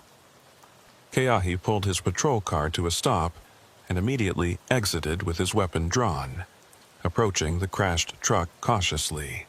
The driver's door was already opening, and a figure stumbled out, clearly dazed from the impact. Keahi ordered the person to show their hands and get on the ground, his voice carrying the authority of someone who would not tolerate any resistance. The driver complied, dropping to their knees and then lying prone on the ground with hands visible. Within seconds, Keahi had the individual in handcuffs and was conducting a quick pat-down for weapons. No gun, but the driver had a cell phone and a wallet with identification showing a local address. Only then did Keahi take a moment to catch his breath and assess the situation. His hands were shaking from the adrenaline, and his heart was hammering so hard he could hear it in his ears. He'd just executed a high-speed pursuit, culminating in a pity maneuver that could have gone catastrophically wrong if he'd misjudged the timing or the road conditions. But it had worked, and now he had one member of the smuggling crew in custody, which meant they had someone they could pressure for information about the rest of the operation. He radioed dispatcher Nalani Maho with an update. Pursuit terminated, suspect in custody, vehicle disabled, but driver appeared uninjured. Nalani acknowledged and confirmed that Sergeant Pono Kahananui was reporting the situation at the beach was also under control. One additional suspect had been apprehended trying to flee in the second truck, and the boat had been intercepted by Harbor Warden Kapina Kiwi's patrol vessel about a mile offshore. The remaining suspects who'd fled on foot were still at large, but with 3 people in custody and both the vehicles and the boat secured, this operation had been effectively shut down. As backup units began arriving and taking over the scene of Keahi's pursuit, he sat in his patrol car and tried to process everything that had just happened. They'd successfully interdicted an active smuggling operation, arrested multiple suspects and seized both vehicles and cargo. This was a significant victory, the kind of case that would make for good press coverage and would likely result in commendations for everyone involved. But Keahi couldn't shake the feeling that something was still off about all of this. The operation had been too easy to disrupt once they'd figured out the timing and location. These people had been running successful smuggling operations for months, maybe longer, and they'd managed to avoid detection until now. Why had they suddenly become careless enough to get caught? The more he thought about it, the more Keahi suspected they were only seeing part of the picture. The boat, the vehicles, the crew on the beach, all of that was the visible operation, the tactical execution. But someone had to be coordinating from a higher level, someone who was arranging the cargo shipments, managing the finances, and making strategic decisions about when and where operations would occur. That person or persons weren't on the beach tonight. They were somewhere safe, watching from a distance, and they were probably already planning how to rebuild the operation, now that this particular cell had been compromised. Sergeant Pono Kahananui pulled up in his patrol vehicle, parking behind Keahi's car and walking over with an expression that mixed satisfaction with concern. He'd been thinking along the same lines as Keahi, questioning whether tonight's success was actually a victory or just the disruption of one piece of a much larger enterprise. Pono stated that the detectives would be working overtime starting immediately, interrogating the arrested suspects and trying to build a case that reached beyond the street-level operatives. But he also acknowledged the reality that people running operations this sophisticated didn't get to that level by being sloppy about operational security. The chances of any of tonight's arrestees knowing enough to identify the true leadership of the smuggling network were probably minimal. As the eastern sky began to show the first hints of dawn, turning from black to deep purple, Keahi finally allowed himself to feel some of the exhaustion that had been building over the past 2 days. He'd been awake for nearly 40 hours, had witnessed 2 major law enforcement operations, and had just completed a high-speed pursuit that could have ended in disaster. He needed sleep, needed food, needed to step away from this case for at least a few hours and let his mind reset. But even as he drove back to the station to begin the lengthy process of writing reports and giving statements, part of his mind was still working on the puzzle, still trying to figure out who was really running this operation and how they could be caught before they simply rebuilt what had been disrupted tonight. 3 days after the beach interdiction, Deputy Keahi Kealoha sat in the same conference room where the investigation briefings had been held, but the atmosphere was markedly different now. What should have been a celebration of a successful operation had instead become a tense examination of uncomfortable questions that nobody seemed able to answer. The 3 suspects arrested that night had all lawyered up immediately and refused to provide any information beyond confirming their own names. The cargo recovered from the beach turned out to be exactly what Keahi had suspected: counterfeit, high-end computer components, specifically server processors and memory modules with forged authentication markings that made them appear to be legitimate products from major manufacturers. The street value of the seized cargo was estimated at somewhere north of $400,000, which should have made this a significant case worth prosecuting aggressively.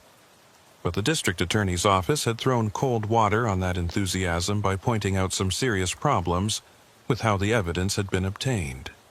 The initial observation at Cay Point was solid, but the interdiction at the second beach location had been based primarily on intercepted radio communications on a frequency that hadn't been specifically authorized for monitoring under existing warrant protocols.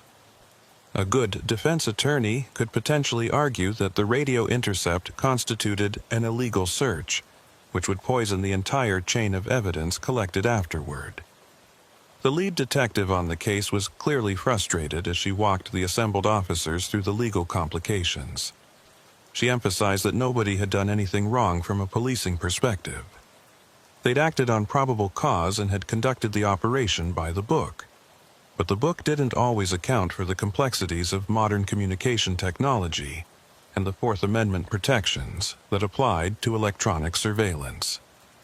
The DA was still reviewing whether they could prosecute the case successfully, but the preliminary assessment was that they might end up having to let some or all of the arrested suspects walk on technicalities unless additional evidence could be developed independently of the radio intercept.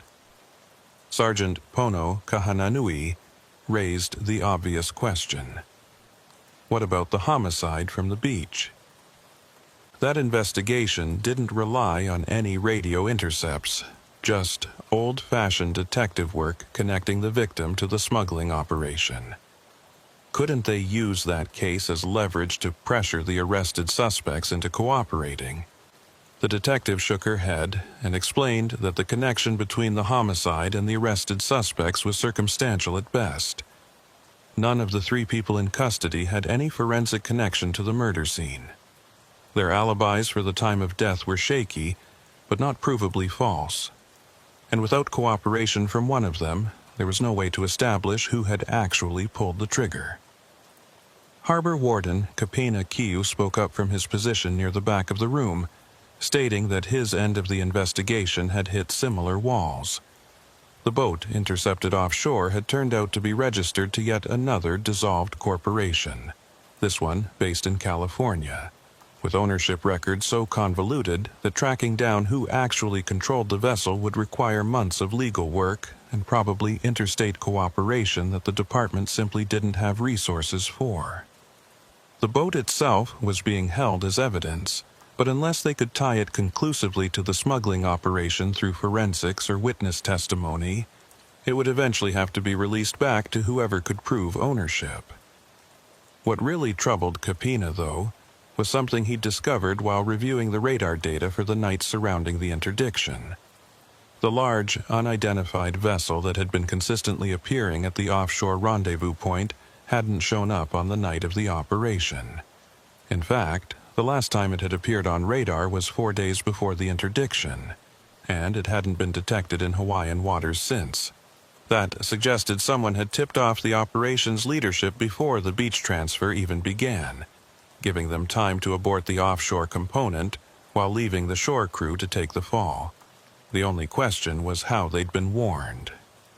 The detective asked if there was any evidence of compromised communications or leaked operational information. Capina stated he'd been reviewing that question with the department's technical specialists, and they'd found something concerning. The special radio frequency that Keahi had monitored, the one the smugglers had been using to coordinate, had shown unusual activity in the hours before the operation. Specifically, there had been a brief encrypted burst transmission that the specialists thought might have been a warning signal. The encryption wasn't sophisticated by military standards, but it was enough to prevent casual interception from revealing content, and the timing suggested it might have been a message warning that law enforcement was monitoring the frequency. Keahi felt his stomach tighten as he processed the implications. If someone had known that frequency was being monitored before the operation began, that meant either the smugglers had detected the monitoring somehow, or more troubling, someone with knowledge of the investigation had warned them. The detective seemed to read his thoughts and quickly stated that Internal Affairs had been notified and was conducting a quiet review of everyone who'd had access to operational information about the case. She emphasized that this was standard procedure for any investigation where information security might have been compromised, and nobody in the room should take it as an accusation. But the message was clear. Trust nobody, and be careful what you say and to whom you say it. The briefing concluded with assignments for follow-up work that everyone knew was probably futile. Interview the suspects again, review financial records, coordinate with federal partners who might have jurisdiction over the counterfeit electronics angle. All necessary steps, but unlikely to produce the breakthrough needed to salvage prosecutions against people who clearly knew how to exploit the system's weaknesses. As officers filed out of the conference room, Keahi noticed that people were making less eye contact than usual, everyone suddenly aware that there might be someone among them who couldn't be trusted. Keahi spent the rest of his shift on routine patrol, trying to focus on normal police work and not obsess over the smuggling case. But his mind kept returning to the pattern of events, looking for the detail he might have missed that would explain how the operation's leadership had known to abort the offshore rendezvous. The radio intercept was the obvious answer, but the timeline didn't quite work. The encrypted burst transmission had occurred before Keahi had even started monitoring the special frequency, which meant the warning couldn't have been triggered by his monitoring. Someone had sent that warning based on other information, perhaps just general awareness that law enforcement was becoming too interested in the western coastal corridor. Late in his shift, around 2 a.m., Keahi found himself driving past the location where they'd interdicted the beach operation. The site had been processed by evidence technicians and released, and now it looked like any other isolated stretch of rocky beach. No indication that just days ago this had been the scene of a significant law enforcement operation. He parked and walked down to where the vehicles had been positioned, trying to recreate the scene in his mind and see if there was anything they'd missed in the chaos of the arrests. The sand still showed faint impressions where the packages had been stacked, and he could see the marks where the boat had been pulled up onto shore. But everything else had been erased by wind and tide, nature's way of cleansing the beach of human activity. Keahi stood there for several minutes, listening to the waves and feeling the ocean breeze, and trying to understand why this case bothered him so much. They'd made arrests, seized contraband, disrupted a criminal operation. By any objective measure, this was a successful investigation, so why did it feel like they'd lost? His radio crackled with dispatcher Nalani Meho's voice, asking his location and status. He reported that he was conducting a routine area check and was preparing to resume patrol. Nalani acknowledged and then added something unusual. She stated that Harbor Warden Kapina Kiwi had called the station asking if Keahi could contact him directly when convenient, that it wasn't urgent, but Kapina wanted to discuss something related to the case. Keahi confirmed he'd make the call and then walked back to his patrol vehicle. His curiosity piqued about what Kapina might have discovered. He called Kapina's cell phone from his personal device rather than the department radio, a precaution that had become second nature given the concerns about information security. Kapina answered on the second ring, his voice tired but carrying an edge of intensity that suggested he'd found something significant. He stated he'd been doing more analysis of the radar data, going back further in time than he'd previously examined, and he'd discovered a pattern that troubled him deeply. The large, unidentified vessel that had been making regular appearances at the offshore rendezvous point had been operating in Hawaiian waters for at least 2 years, not just the 18 months they'd initially identified. And the vessel's pattern of appearances correlated not just with the smuggling operations they knew about, but with other incidents that hadn't previously been connected.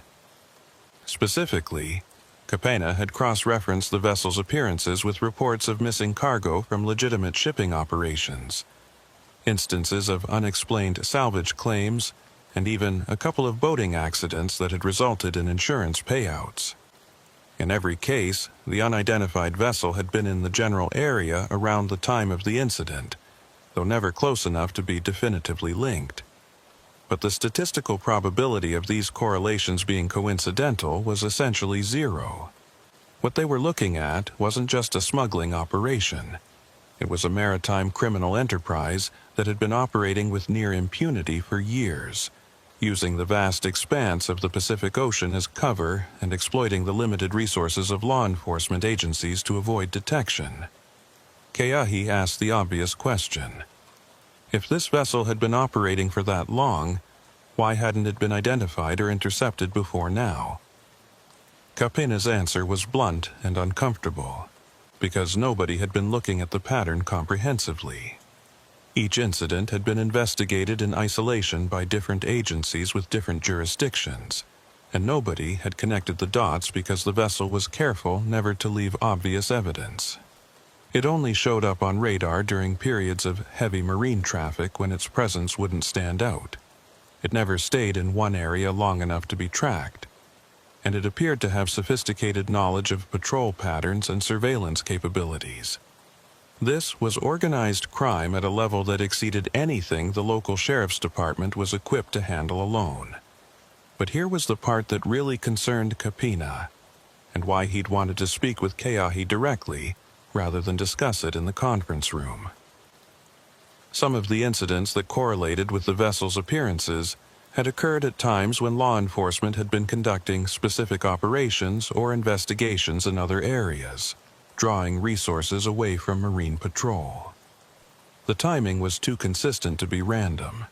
Someone had been feeding information to the vessel's operators, telling them when it was safe to operate and when they needed to stay away, and that someone had access to law enforcement operational planning at a level that suggested they were either inside the department or had a source who was.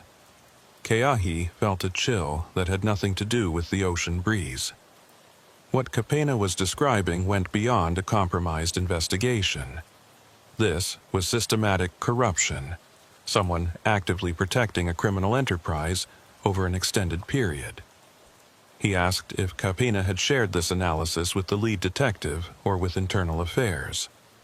Kapina stated he'd been trying to decide the best way to report it without triggering a response that would alert whoever the leak was. If the wrong people found out what he'd discovered, evidence could disappear. Witnesses could be intimidated, and the entire case could collapse even faster than it already was. They talked for another 10 minutes, Kapena walking through the specific correlations he'd identified, and Keahi asking questions about the methodology and confidence level of the analysis. By the end of the conversation, Keahi was convinced that Kapena was onto something real and dangerous. The question was what to do with the information. Going through normal channels risked alerting the person or persons who were compromised. But going outside normal channels could undermine the integrity of the investigation and make any eventual prosecutions vulnerable to defense challenges about chain of evidence and proper procedure. Keahi made a decision.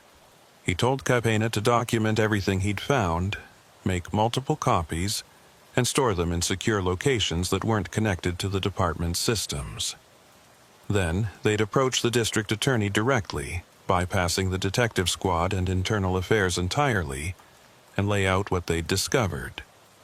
The DA had independent authority to investigate and prosecute, and if there was corruption in the department, the DA's office was the appropriate entity to handle it. Kapena agreed with the approach and stated he'd have the documentation ready within 48 hours. They agreed to meet at a neutral location, not the station, and not anywhere they typically conducted business, to hand off the materials and plan their next move. After ending the call, Keahi sat in his patrol vehicle and watched the sky beginning to lighten with the approaching dawn. He'd joined the sheriff's department because he believed in the mission of protecting his community and upholding the law. The idea that someone in the department might be actively undermining that mission for personal gain was almost physically painful to contemplate. But if it was true, and the evidence Kapena had compiled certainly suggested it was, then exposing it was exactly the kind of duty he'd sworn to perform when he'd taken his oath of office. The final hours of his shift passed in a blur of routine calls and paperwork.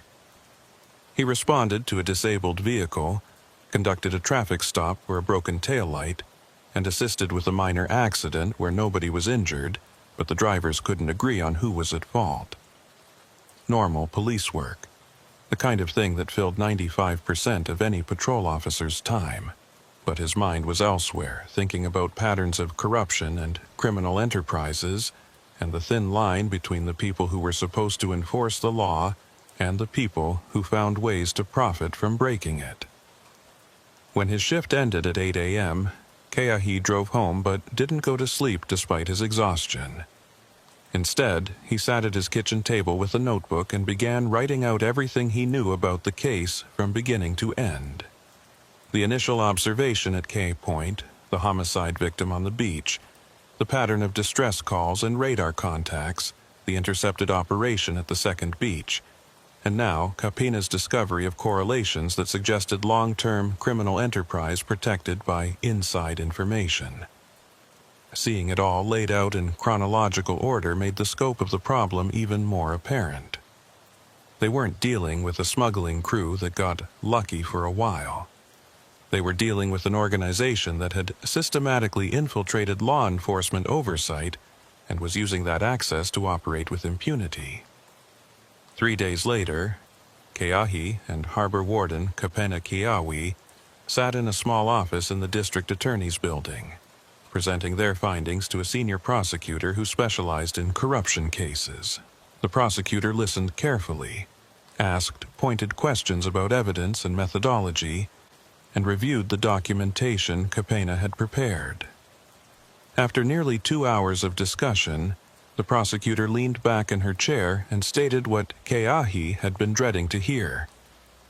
The evidence was compelling but circumstantial. Without direct proof of who was providing information to the criminal organization, and without cooperation from someone inside that organization willing to testify, building a prosecutable corruption case would be extremely difficult. However, the prosecutor continued, there were other approaches they could take. Federal authorities had jurisdiction over maritime smuggling and counterfeit goods trafficking, and they had investigative resources that far exceeded what the county could bring to bear. If the case could be referred to federal prosecution, it might be possible to leverage the broader tools available at that level, including wiretaps, financial surveillance, and witness protection programs that could encourage cooperation from lower-level participants. The prosecutor stated she'd reach out to her counterparts in the U.S. Attorney's Office and see if there was interest in taking over the investigation. Keahi left that meeting with mixed feelings. On one hand, involving federal authorities meant the case would be taken seriously and would have the resources needed for a thorough investigation. On the other hand, it also meant losing local control over the case and potentially seeing it disappear into a federal bureaucracy where outcomes might take years to materialize. But he also recognized that this was probably the best available option, given the complexity of what they were dealing with. Some cases were simply too big for local law enforcement to handle alone, and having the humility to recognize that and ask for help was part of being a good officer. 2 weeks later, Keahi received a call from the senior prosecutor. She informed him that the federal authorities had agreed to open a formal investigation into the maritime smuggling operation and the potential corruption angle. They'd be sending a team of investigators to Hawaii within the month to begin interviews and evidence review. In the meantime, the 3 suspects arrested during the beach interdiction had been released on bail. The counterfeit electronics had been transferred to federal custody, and the boat had been seized under federal asset forfeiture laws pending the outcome of the investigation. Keahi thanked her for the update and asked if there was anything specific he should or shouldn't be doing while the federal investigation was underway. The prosecutor's advice was simple: continue doing his job, maintain normal patrol patterns, and document anything suspicious, but don't take action that might interfere with the federal investigation. If he observed what he thought might be criminal activity related to the smuggling case, he should report it through secure channels directly to the federal team rather than through the department's normal chain of command. The implication was clear: trust nobody in the department until the corruption angle had been fully investigated. The months that followed were frustrating in their normalcy. Keahi returned to routine patrol work, and the smuggling case receded into the background as other investigations and incidents demanded attention. Occasionally, he'd hear rumors about the federal investigation, usually third or fourth-hand information that was probably more speculation than fact. The large, unidentified vessel hadn't been detected in Hawaiian waters since the night of the interdiction, suggesting it had either changed its operational area or had been warned off permanently by whatever sources of information it relied on. 6 months after the beach interdiction, Keahi was called to a meeting at the federal building in Honolulu. He made the drive expecting to be interviewed about his observations and actions during the original case. Instead, he found himself in a conference room with 3 federal agents who wanted to show him something. They pulled up a series of photographs on a large monitor, images of a commercial freighter being boarded by Coast Guard personnel in international waters about 800 miles west of Hawaii. The vessel matched the general description of the unidentified contact from the radar data, and a search of the vessel had revealed sophisticated communication equipment, falsified registration documents, and evidence of recent cargo operations. But the vessel itself was empty of contraband, and the crew consisted of licensed merchant mariners who all had plausible explanations for their presence on the vessel and their activities. Without catching them in the act of smuggling, and without cooperation from crew members, the federal agents explained, there wasn't enough evidence to make arrests stick. The vessel had been impounded pending further investigation, but unless additional evidence emerged, it would likely be released and the crew would walk away clean. The lead federal agent then showed Keahi one more photograph, This one, taken from the vessel's communication logs, which had been only partially erased before the Coast Guard boarded. It showed a series of encrypted transmissions sent to and from a number that had been traced back to a cell phone registered to someone in the Hawaiian Sheriff's Department. Not someone currently employed, the agent clarified, but someone who had retired about 4 months ago, right around the time the federal investigation became public knowledge within law enforcement circles. That person was now being sought for questioning, but had apparently left Hawaii and their current whereabouts were unknown. Keahi asked if they knew who it was, if it was someone he would have worked with or known during his time investigating the case. The agent hesitated, then stated that it wouldn't be appropriate to share that information while the investigation was ongoing. But the look on the agent's face told Keahi everything he needed to know. It was someone he knew, possibly someone he'd trusted, and the betrayal was going to hurt when the name finally became public.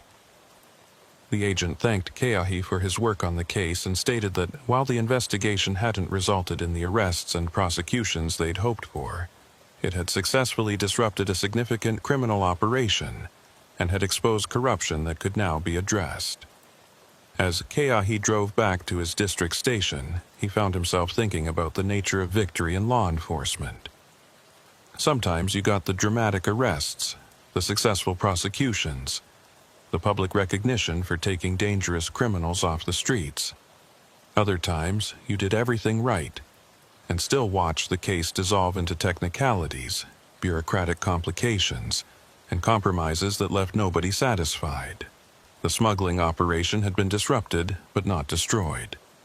The corruption had been exposed, but the corrupt individual had escaped before facing consequences. The cargo had been seized, but the people organizing and profiting from the enterprise had remained free. But the beaches where those operations had occurred were quiet now. The pattern of suspicious distress calls and radar contacts had stopped. Whatever criminal enterprise had been operating in the waters off Oahu had either shut down or moved to a different area where they'd eventually attract the attention of different law enforcement agencies and go through this entire cycle again. And Keahi would return to his patrol routes, responding to calls and conducting traffic stops, and occasionally stumbling across evidence of crimes that were bigger than they initially appeared. That night, during his shift, Keahi drove past Kahe Point and looked out at the dark ocean beyond the shore. Somewhere out there, perhaps hundreds or thousands of miles away, a vessel was operating under falsified documents, with a crew that knew how to exploit the seams between different jurisdictions and different agencies. They'd been disrupted, but not caught, and they'd learned lessons from this encounter that would make them harder to detect next time. And next time they might be someone else's problem. Or they might be back in these waters after enough time had passed for vigilance to fade, and for new vulnerabilities to emerge in the system designed to stop them. Keahi's radio crackled with dispatcher Nalani Maho's voice, dispatching him to a disabled vehicle on the highway. He acknowledged and turned away from the ocean, returning to the immediate demands of his job. The smuggling case would remain open in federal files somewhere, one of hundreds or thousands of investigations that consumed resources and produced incomplete outcomes. But for now, there were other calls to answer, other people who needed help, and other ways to serve the mission he'd sworn to uphold when he'd taken his badge. Some cases ended with clarity and closure. Others ended with questions that might never be answered and with the uncomfortable knowledge that the people you'd been chasing were still out there somewhere, making new plans and looking for new opportunities. The job was to keep showing up, keep watching, and keep trusting that eventually the accumulated weight of small victories would matter more than the individual frustrations of cases that didn't resolve cleanly. The ocean would keep its secrets for now.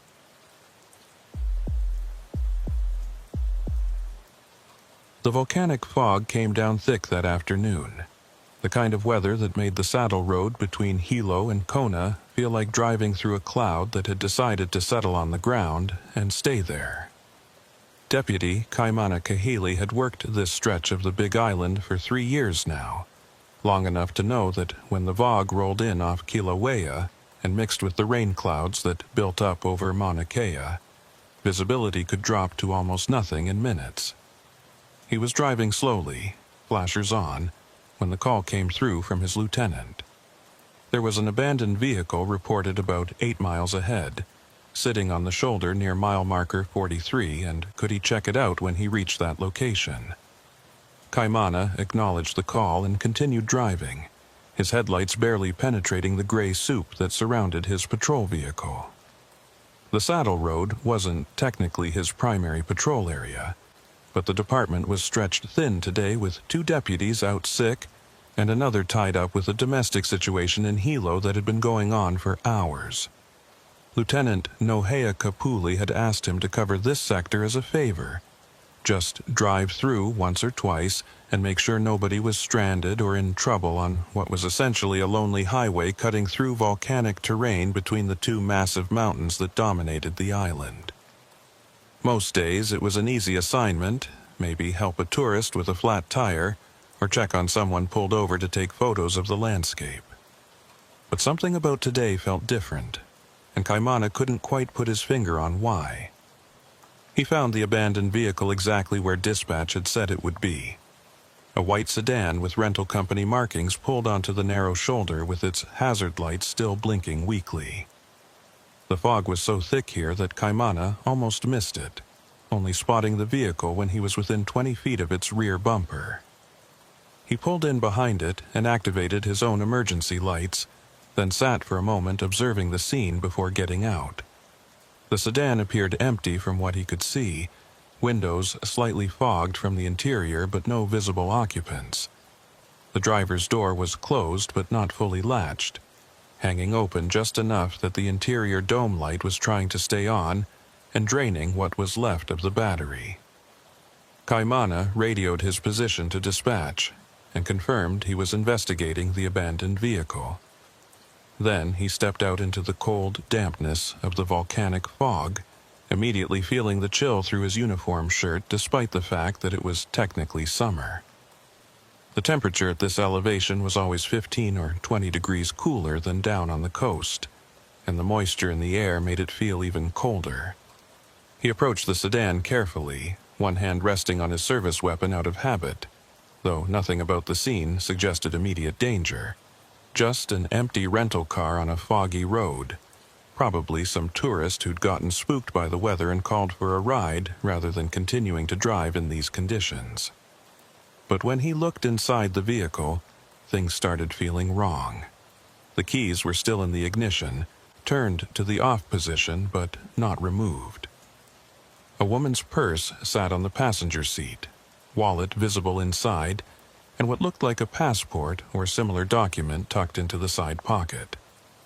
The rental agreement was in the center console, made out to someone named Sarah with a Honolulu address, and on the back seat was a small roller suitcase, unzipped, and with clothing visible inside like someone had been searching through it. None of that made sense for someone who'd simply abandoned their vehicle because of bad weather.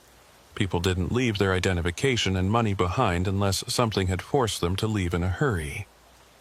Kaimana opened the driver's door fully and checked the registration and rental paperwork more carefully. The vehicle had been rented 3 days ago from the Kona airport, due back tomorrow. The contract showed the renter as a mainland tourist, and the emergency contact number listed a California area code. He photographed the documents with his phone and then began searching the immediate area around the vehicle, looking for any sign of where the driver might have gone or what might have caused them to abandon the car so abruptly. The shoulder here was barely wide enough for a vehicle, with rough volcanic rock dropping away steeply on the ocean side and rising up toward the mountain on the other side. After circling the vehicle twice and finding nothing obvious, Kaimana returned to his patrol car and radioed a more detailed report to dispatch. He described the abandoned rental, the personal belongings left inside, and his assessment that this didn't appear to be a simple breakdown or weather-related abandonment. Dispatch acknowledged and stated they'd try calling the emergency contact number from the rental agreement to see if they could reach the vehicle's renter or someone who knew their plans. In the meantime, dispatch asked if Kaimana wanted them to contact Park Ranger Mahina Mahalona, who worked the Mauna Kea access roads and might have seen something relevant while doing her rounds earlier in the day. Kaimana confirmed that would be helpful, then made a decision to wait with the vehicle rather than continuing his patrol. Something about this situation was triggering his instincts, the same feeling he got when a routine call was about to turn into something more serious. He'd learned to trust that feeling over his years on the job, and right now it was telling him that whoever had been driving this rental car hadn't left voluntarily and might be in trouble somewhere nearby. The fog was actually getting thicker, reducing visibility to maybe 50 feet in any direction, which meant if someone was injured or lost in this area, finding them was going to be extremely difficult. About 10 minutes later, Park Ranger Mahina Mahalona pulled up in her distinctive green National Park Service vehicle, emerging from the fog like a ghost materializing out of the mist. Mahina was a veteran ranger who'd worked the Big Island for over a decade, and she knew the terrain around both Mauna Kea and Mauna Loa better than almost anyone. She walked over to Kaimana's patrol car, and he filled her in on what he'd found. Mahina listened carefully, then walked over to examine the rental car herself, taking her time to look at details that Kaimana had already documented. When she came back, her expression was troubled. She stated that she'd driven this section of road about 3 hours ago during her regular patrol, and she was almost certain this vehicle hadn't been here at that time. She'd been specifically watching the shoulders because of the fog conditions, making sure nobody was stranded or in distress, and she would have noticed a white sedan with its flashers on. That meant the vehicle had been abandoned within the last 3 hours, which narrowed the timeline significantly. More importantly, Mahina added, there was something odd about where the vehicle was positioned. The shoulder here wasn't a natural place to pull over because it was too narrow, and the drop-off was too steep. If someone had engine trouble or needed to stop for weather, there were better spots within a quarter mile in either direction where pulling over would be safer. Kaimana asked what she thought that meant. Mahina hesitated, then said that in her experience, when vehicles ended up in awkward locations like this, it usually meant the driver had been forced to stop suddenly rather than choosing to pull over. Either a mechanical failure that didn't give them time to reach a better spot, or something else that had happened quickly and unexpectedly. She suggested they expand their search of the immediate area, particularly checking whether there were any signs of someone having climbed up or down the rocky terrain on either side of the road. In fog this thick, it would be easy for someone to become disoriented and wander away from the road, especially if they were already upset or panicked about whatever had caused them to stop. They split up, with Mahina checking the uphill side and Kaimana taking the downhill side toward the ocean. The volcanic rock here was rough and unstable, the kind of terrain that could twist an ankle or cause a serious fall if you weren't careful about where you stepped. Kaimana moved slowly, calling out occasionally in case someone was within earshot but unable to respond loudly. The fog swallowed his voice almost immediately, making it feel like he was shouting into a void that absorbed sound and gave nothing back. After about 20 minutes of careful searching, he'd covered maybe 100 yards along the shoulder and found nothing but rock and scrub vegetation. He was about to radio Mahina and suggest they expand the search pattern when his phone rang. It was Lieutenant Nohea Kapule, calling rather than using the radio, which usually meant she wanted to discuss something that shouldn't be broadcast where anyone with a scanner could hear it. Kaimana answered and the lieutenant got straight to the point. Dispatch had managed to reach the emergency contact number from the rental agreement, and they'd spoken with the renter's sister on the mainland. According to the sister, the renter was a woman named Sarah who'd come to Hawaii specifically for medical treatment, something experimental that apparently wasn't available or approved on the mainland. The sister was frantic, stating that Sarah had a serious medical condition and needed regular medication, and if she'd been away from her medication for more than a few hours, she could be in real danger. Kaimana felt his chest tighten. This had just escalated from a suspicious abandoned vehicle to a potential medical emergency involving someone who might be critically ill and lost in terrain where finding them would be difficult, even in good conditions. He asked Lieutenant Kapule if the sister knew what kind of medical condition they were dealing with. The lieutenant stated the sister had been vague about specifics, which she'd found odd, but had emphasized that time was critical, and that Sarah absolutely needed to be found as quickly as possible.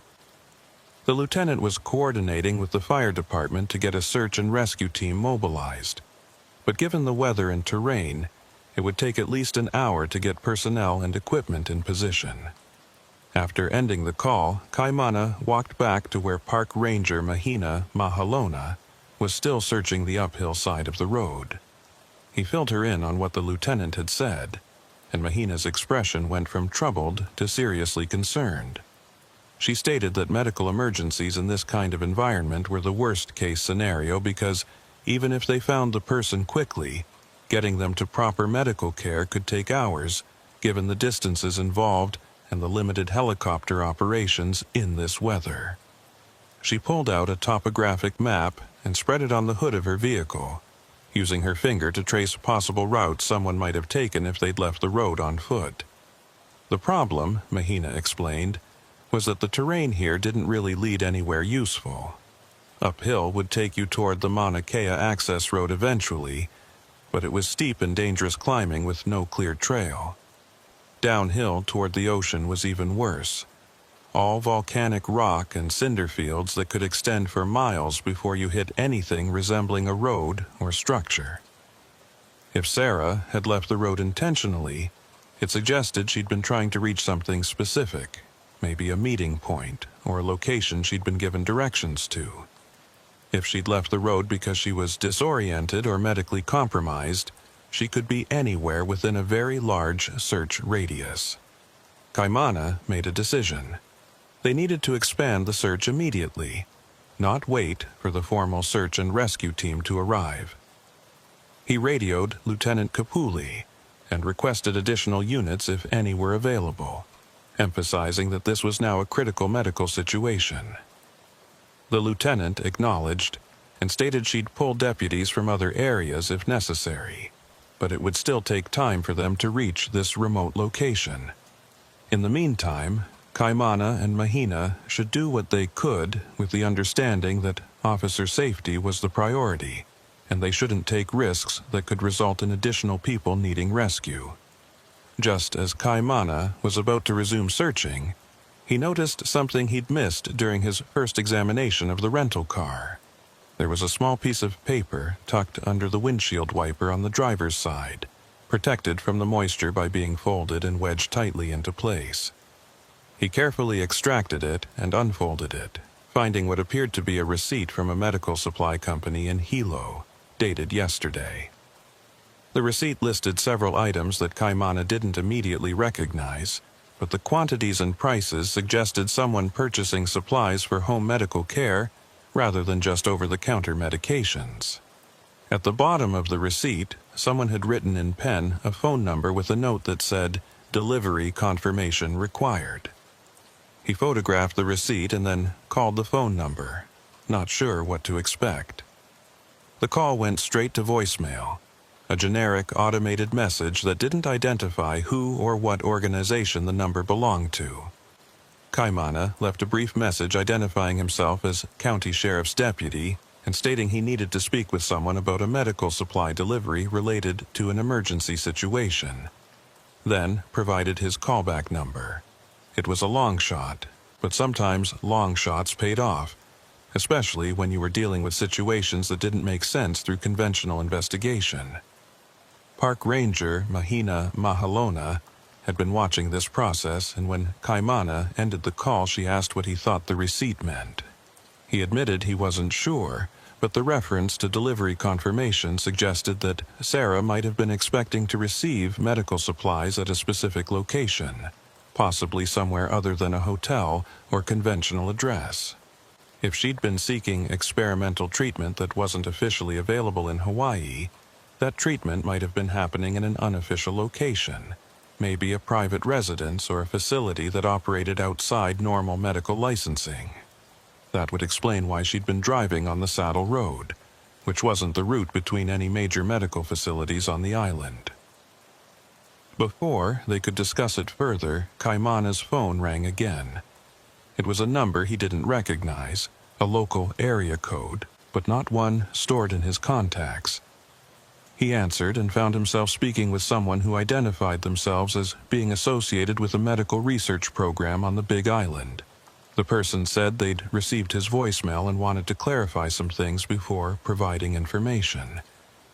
Kaimana stated he was investigating an abandoned vehicle and a missing person who might be medically at risk, and he needed any information that could help locate them. There was a long pause on the other end of the line. Then the person asked specifically what name was on the rental agreement. Kaimana provided Sarah's name from the rental documents, and immediately the tone of the conversation shifted. The person on the phone asked for Kaimana's exact location, then stated they were sending someone to meet him at that location within the next 30 minutes. When Kaimana pressed for more information about what was going on, the person became evasive, stating only that this was a sensitive situation involving confidential medical information, and that someone with proper authority would explain everything when they arrived. The call ended before Kaimana could ask any follow-up questions, leaving him standing in the fog with more questions than answers about what he'd stumbled into. He updated Park Ranger Mahina Mahalona on the strange phone conversation, and her expression suggested she was just as confused as he was. She stated that in all her years working this area, she'd never heard of any medical research program operating out here, and if there was one, it was doing a very good job of staying under the radar. The Big Island had legitimate medical facilities in Hilo and Kona, and various small clinics scattered around the island, but nothing she was aware of that would describe itself as research-focused, or that would be connected to someone receiving experimental treatment. While they waited for whoever was supposedly coming to meet them, Kaimana and Mahina continued their search of the area around the abandoned rental car. The fog was starting to lift slightly, improving visibility to maybe 100 feet, which made searching somewhat easier, but still far from ideal. They'd expanded their search radius to about 200 yards in each direction when Mahina called out that she'd found something. Kaimana carefully made his way across the rocky terrain to where she was standing, and she pointed to what appeared to be a piece of torn fabric caught on a jagged rock about 50 feet downhill from the road. The fabric was light blue, possibly from a jacket or shirt, and appeared to have been torn recently based on the clean edges of the tear. More significantly, there were scuff marks in the volcanic soil near where the fabric was found, suggesting someone had slipped or fallen in this area. Mahina photographed the evidence and then carefully began following what might have been a trail, looking for additional signs of someone having passed through this terrain. Kaimana followed, radio in hand in case they needed to call for immediate assistance if they found Sarah injured somewhere in this rocky maze. They'd gone maybe another 100 feet when they found the second piece of evidence. A cell phone lying face down among the rocks, its screen shattered but the device itself still intact. Kaimana carefully picked it up using a glove to avoid contaminating any potential evidence and tried the power button. The phone was dead, either from the impact of being dropped or from the battery running out. He bagged it as evidence, knowing that even if the screen was destroyed, the phone's internal storage might contain information about what Sarah had been doing and where she'd been trying to go when she abandoned her vehicle. They were about to continue following the trail when Kaimana heard a vehicle approaching from the direction of Kona. He climbed back up to the road level and saw a dark SUV with no official markings pulling to a stop behind his patrol car. Two people emerged from the vehicle, both wearing casual clothing rather than any kind of uniform or official identification. The driver approached Kaimana and introduced himself simply as someone associated with the medical program that Sarah had been participating in. He didn't provide a name or show any credentials, which immediately raised Kaimana's suspicions about who these people were and what authority they thought they had to be involved in this situation. Kaimana stated clearly that this was an active missing person investigation involving a potentially endangered individual, and he needed proper identification and explanation of these people's connection to the case before discussing anything further. The driver seemed to expect this response, and after a moment of hesitation, pulled out a wallet and showed what appeared to be federal identification, though the agency name was partially obscured and Kaimana couldn't read it clearly in the dim light and fog. The driver stated that Sarah had been participating in an experimental treatment protocol that was being conducted under special authorization, and that her disappearance represented not just a personal emergency, but potentially a serious breach of the protocol's security requirements. Before Kaimana could respond to that concerning statement, his radio crackled with Lieutenant Nohia Kapule's voice. She stated that she was en route to his location and should arrive within 15 minutes, and that she'd been contacted by federal authorities who claimed jurisdiction over some aspects of this case. She asked if the people from the medical program had arrived yet, and when Kaimana confirmed they had, she instructed him not to share any evidence or information with them until she got there and could sort out the jurisdictional questions. The tone of her voice made it clear she was just as confused and concerned about this situation as Kaimana was. The person with the federal identification seemed to expect this as well, and stated he was willing to wait for the lieutenant to arrive before discussing details. But he also emphasized that time was critical, and that if Sarah had been away from her treatment protocol for more than a few hours, there could be serious consequences that went beyond just her personal medical situation. He wouldn't elaborate on what those consequences might be, which only deepened the sense that this case involved something significantly more complicated than a tourist with a medical condition getting lost in the fog. Park Ranger Mahina Mahalona had climbed back up to the road and was observing this interaction with obvious skepticism. She quietly asked Kaimana if he wanted her to continue searching while they waited for the lieutenant, or if she should stay here in case the situation required an additional official presence. Kaimana thought about it and decided that finding Sarah was still the priority regardless of whatever jurisdictional complications were emerging. So he asked Mahina to continue following the trail they'd found while he dealt with the federal people and waited for Lieutenant Kapule to arrive. As Mahina headed back down into the rocky terrain, Kaimana positioned himself between his patrol car and the federal SUV, making it clear through his body language that he was maintaining control of this scene until his supervisor arrived and decided otherwise.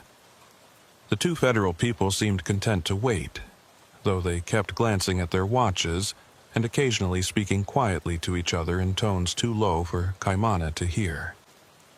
Whatever was going on here, it was clear these people knew more than they were saying, and their priority seemed to be protecting some kind of official secret, rather than helping find a missing person who might be in medical danger. The wait felt longer than 15 minutes, but eventually Lieutenant Nohea Kapule's vehicle emerged from the fog, pulling in behind the growing line of parked cars on the narrow shoulder. The lieutenant was a 20-year veteran of the department, someone who'd worked her way up through the ranks and who had a reputation for not tolerating bureaucratic games when public safety was at stake. She approached the scene with her badge clearly visible and immediately asked the federal people to show their credentials and explain their presence at what was currently a county sheriff's investigation. The driver produced his identification again, this time allowing the lieutenant to examine it more closely. Whatever she saw apparently satisfied her that these were legitimate federal agents of some kind, because her posture relaxed slightly, though her expression remained skeptical. She asked directly what federal interest there was in a missing tourist with a medical condition, and why federal agents were showing up at a remote location on the Big Island faster than they could possibly have responded from Honolulu unless they'd already been nearby and monitoring the situation. The federal agent who'd shown his credentials to Lieutenant Nohea Kapule seemed to make a calculation about how much he could safely reveal. He stated that Sarah had been participating in a clinical trial for an experimental treatment that was being conducted under a special authorization framework that allowed certain procedures to be performed outside the normal FDA approval process. The treatment involved regular injections and monitoring, and the trial protocol required participants to maintain strict schedules for receiving their doses. Sarah had missed her scheduled appointment that morning, which had triggered concern from the medical team, and when they'd been unable to reach her by phone, they'd started trying to locate her through other means. Lieutenant Kapule asked why a missed medical appointment would bring federal agents to a remote highway rather than simply contacting local hospitals or law enforcement through normal channels. The agent hesitated again, then stated that the nature of the treatment created certain obligations regarding participant safety and protocol security. He couldn't elaborate further without violating confidentiality agreements, but he emphasized that finding Sarah quickly was absolutely critical, and that the county sheriff's department should consider this a matter requiring immediate search and rescue resources at the highest priority level. Deputy Kaimana Kahele had been listening to this exchange while keeping one eye on the terrain where Park Ranger Mahina Mahalona had gone to continue tracking the trail. Something about the agent's explanation didn't sit right with him. Clinical trials happened all the time, and while they involved paperwork and protocols, they didn't usually bring federal agents scrambling to remote locations when a participant went missing. The level of urgency these people were displaying suggested they weren't just worried about Sarah's medical condition. They were worried about something else, something they weren't willing to explain to local law enforcement. Before Lieutenant Kapule could press the issue further, Mahina's voice came over Kaimana's radio. She stated she'd followed the trail for approximately a quarter mile through increasingly rough terrain, and she'd found what appeared to be a small shelter or structure built into a natural depression in the volcanic rock. The structure was partially concealed by the terrain and wouldn't be visible from the road or from the air, and it appeared to have been deliberately camouflaged with materials that blended into the surrounding environment. She was approaching it now, but wanted backup before investigating further, as she had no idea if anyone was inside or what the situation might be. Kaimana immediately relayed this information to Lieutenant Kapule, and the lieutenant made a quick decision. She directed Kaimana to join Mahina at the structure's location and assess the situation, while she remained with the federal agents to prevent them from interfering with the investigation until they had a better understanding of what was happening. The federal agents immediately protested, stating they needed to be present if Sarah was found because of the medical protocols involved, but the lieutenant shut that down firmly. This was a county investigation on county land, and federal personnel would remain where they were until she decided otherwise. Kaimana grabbed his emergency medical kit from his patrol vehicle and began carefully making his way down the slope, following the path that Mahina had marked with small rock cairns to make it easier to retrace. The terrain was treacherous, all loose volcanic rock and hidden crevices that could twist an ankle or worse if you weren't careful where you stepped. The fog was continuing to lift but was being replaced by a light rain, the kind of persistent drizzle that made everything slippery and reduced visibility almost as effectively as the fog had. It took him almost 10 minutes to cover the quarter mile to where Mahina was waiting. The structure she'd found was exactly as she'd described. A small shelter built into a natural bowl in the volcanic rock, with walls constructed from local materials and a roof made from what appeared to be industrial tarps covered with rocks and vegetation for camouflage. It looked like the kind of thing someone might build for temporary shelter, except that the construction quality suggested it had been here for a while and had been maintained. There was no visible door, just an opening that had been covered with a tarp that could be pulled aside. Mahina had positioned herself where she could observe the entrance without being directly in front of it, standard tactical positioning for approaching an unknown structure. Kaimana called out, identifying himself as county sheriff's deputy and stating they were looking for Sarah, who might need medical assistance. No response came from inside the shelter, just the sound of rain hitting the tarp and the distant rumble of thunder from the storm system that was moving across the island. He called out again, this time louder, emphasizing that they were there to help and that if someone was inside and needed assistance, they should make some kind of sound or signal. Still nothing, which left them with the decision of whether to enter the structure without knowing what they might find inside. Lieutenant Kapul's voice came over the radio, asking for a status update. Kaimana reported their location and the situation with the shelter, and asked for guidance on how to proceed. The lieutenant stated she was going to start heading down to their position herself, but in the meantime, they had exigent circumstances based on the medical emergency aspect of the case, which justified entering the structure to search for someone who might be injured or incapacitated inside. She reminded them to be careful and to document everything they saw, because, depending on what they found, this could become a complex legal situation very quickly. Mahina pulled out her flashlight and nodded to Kaimana, indicating she was ready to proceed. Kaimana drew his service weapon, not because he expected a threat, but because basic officer safety protocols required it when entering an unknown structure. He used his free hand to pull aside the tarp covering the entrance, and Mahina immediately swept the interior with her flashlight beam. What the light revealed made both of them freeze for a moment, as they processed what they were seeing. The shelter's interior was much larger than the exterior suggested, extending back into what must have been a natural lava tube or cave that had been modified and expanded. The front section had been set up as a living space with a cot, some storage containers, and a small camping stove. But the back section was something else entirely. There were metal shelving units holding what appeared to be medical equipment, including IV stands, monitoring devices, and a small refrigeration unit running off a portable generator. On one of the shelves were rows of vials containing clear liquid, each carefully labeled with dates and codes that meant nothing to Kaimana. And lying on the cot in the front section, partially covered by a blanket, was a woman who matched the description of Sarah from the rental car documents. Kaimana holstered his weapon and immediately went to check on Sarah, while Mahina covered him and scanned the rest of the space for any threats. Sarah was breathing, but unconscious, her skin pale and cool to the touch.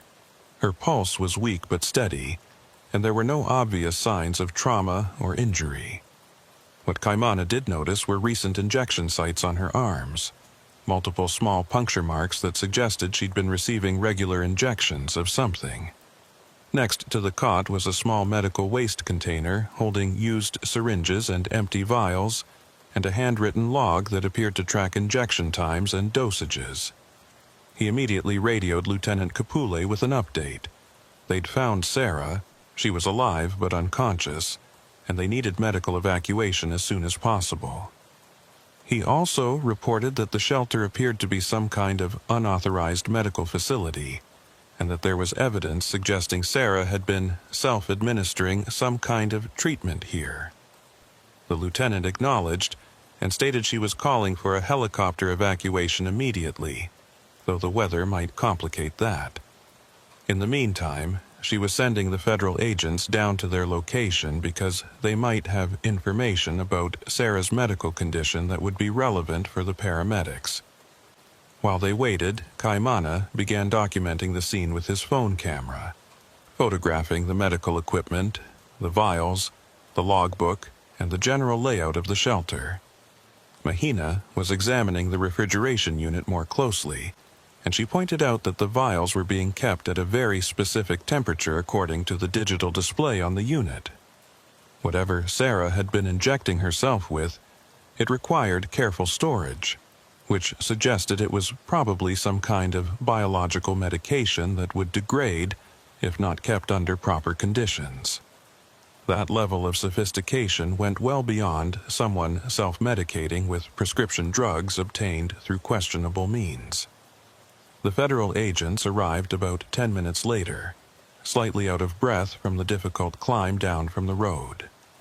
The lead agent took one look at the shelter's interior, and his expression shifted from concerned to something that looked almost like resignation. He stated flatly that this was exactly what he'd been afraid they'd find, and that the situation was now significantly more complicated than a simple missing person case. When Lieutenant Capulet, who'd arrived right behind the agents, demanded an explanation of what that meant, the agent asked if they could have this conversation somewhere other than inside the shelter, preferably back up at the road where they could speak privately. Kaimana volunteered to stay with Sarah and monitor her condition until the evacuation helicopter arrived, which would take at least 30 minutes given the weather and the need to find a safe landing zone near this location. Lieutenant Kapula agreed and directed Park Ranger Mahina Mahalona to assist Kaimana while she went back up to the road with the federal agents to get answers about what they'd stumbled into. Before leaving, the lieutenant pulled Kaimana aside and told him quietly to photograph everything in that shelter, every label on every vial, every page of that logbook, and every piece of equipment. Whatever was happening here, she wanted their own documentation in case the federal people tried to classify or restrict information later. After the lieutenant and the agents left, Kaimana did exactly that, methodically photographing every detail of the shelter while Mahina stayed with Sarah and monitored her vital signs. Sarah's breathing had become slightly more regular, and her skin color was improving, suggesting that whatever had caused her unconsciousness wasn't immediately life-threatening. But she still wasn't waking up, which concerned both of them. Mahina, who had wilderness first responder training through her work as a park ranger, stated that Sarah's symptoms were consistent with either medication overdose or some kind of adverse reaction to whatever she'd been injecting. While examining the logbook more closely, Kaimana noticed something disturbing. The entries went back almost 3 months, with injections recorded every 3 to 4 days like clockwork, but the handwriting changed about halfway through the log.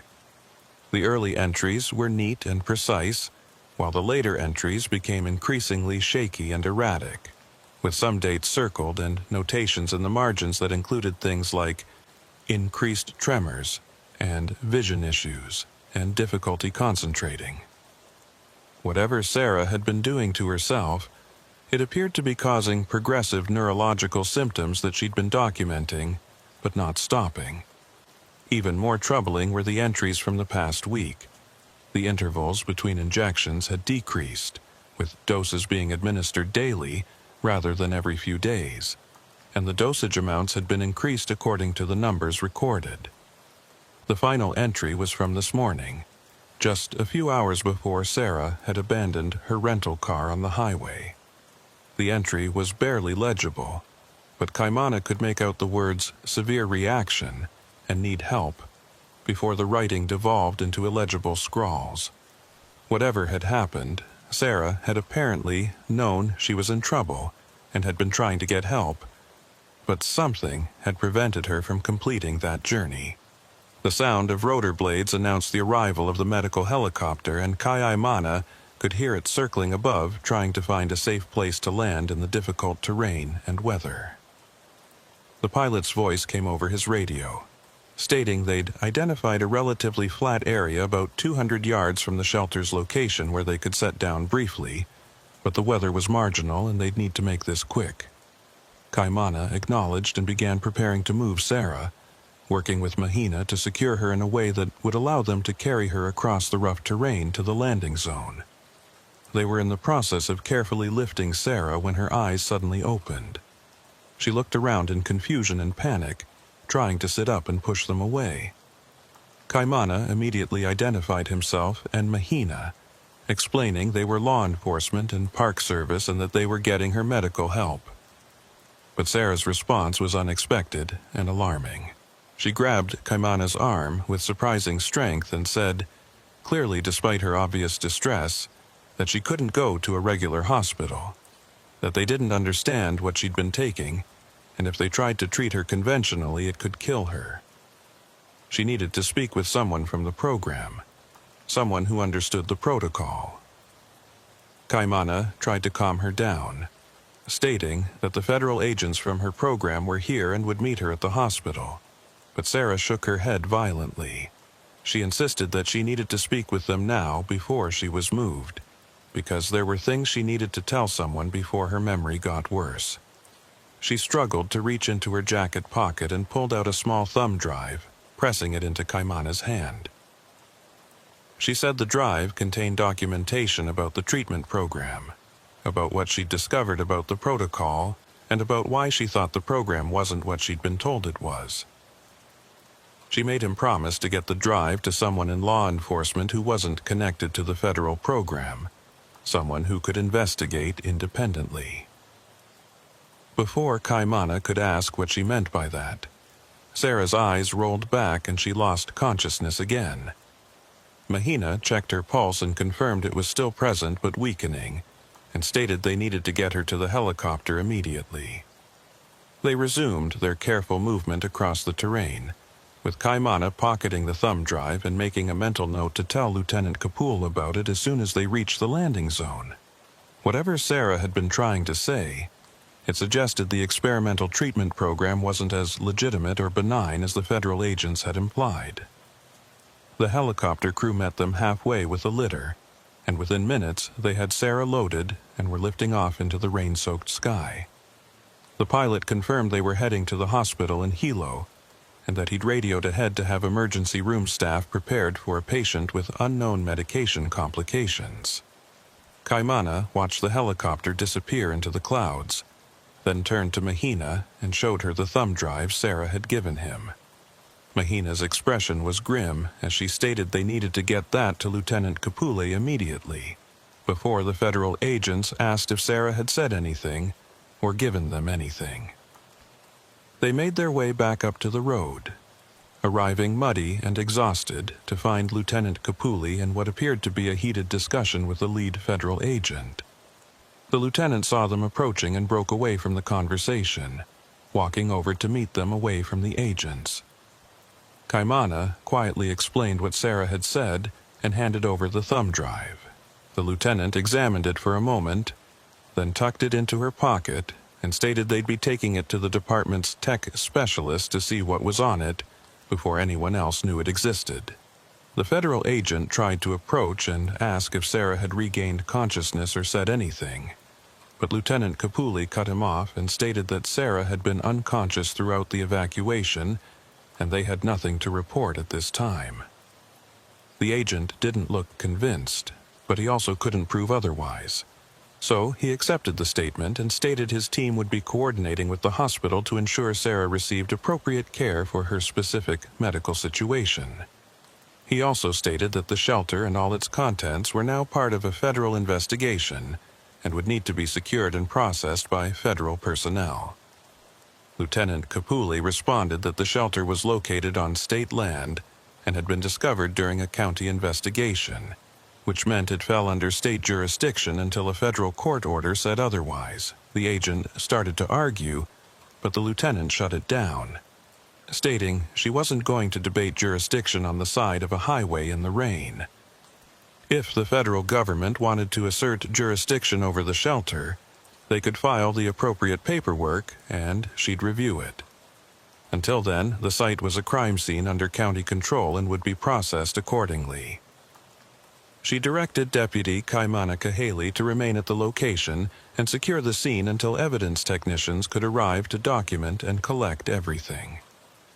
The federal agents clearly weren't happy with this decision, but they also didn't have the legal authority to override it, at least not immediately. They got back in their SUV and left, presumably to contact their supervisors and start the process of asserting federal jurisdiction. As soon as they were gone, Lieutenant Kapule gathered Kaimana and Mahina together and spoke quietly.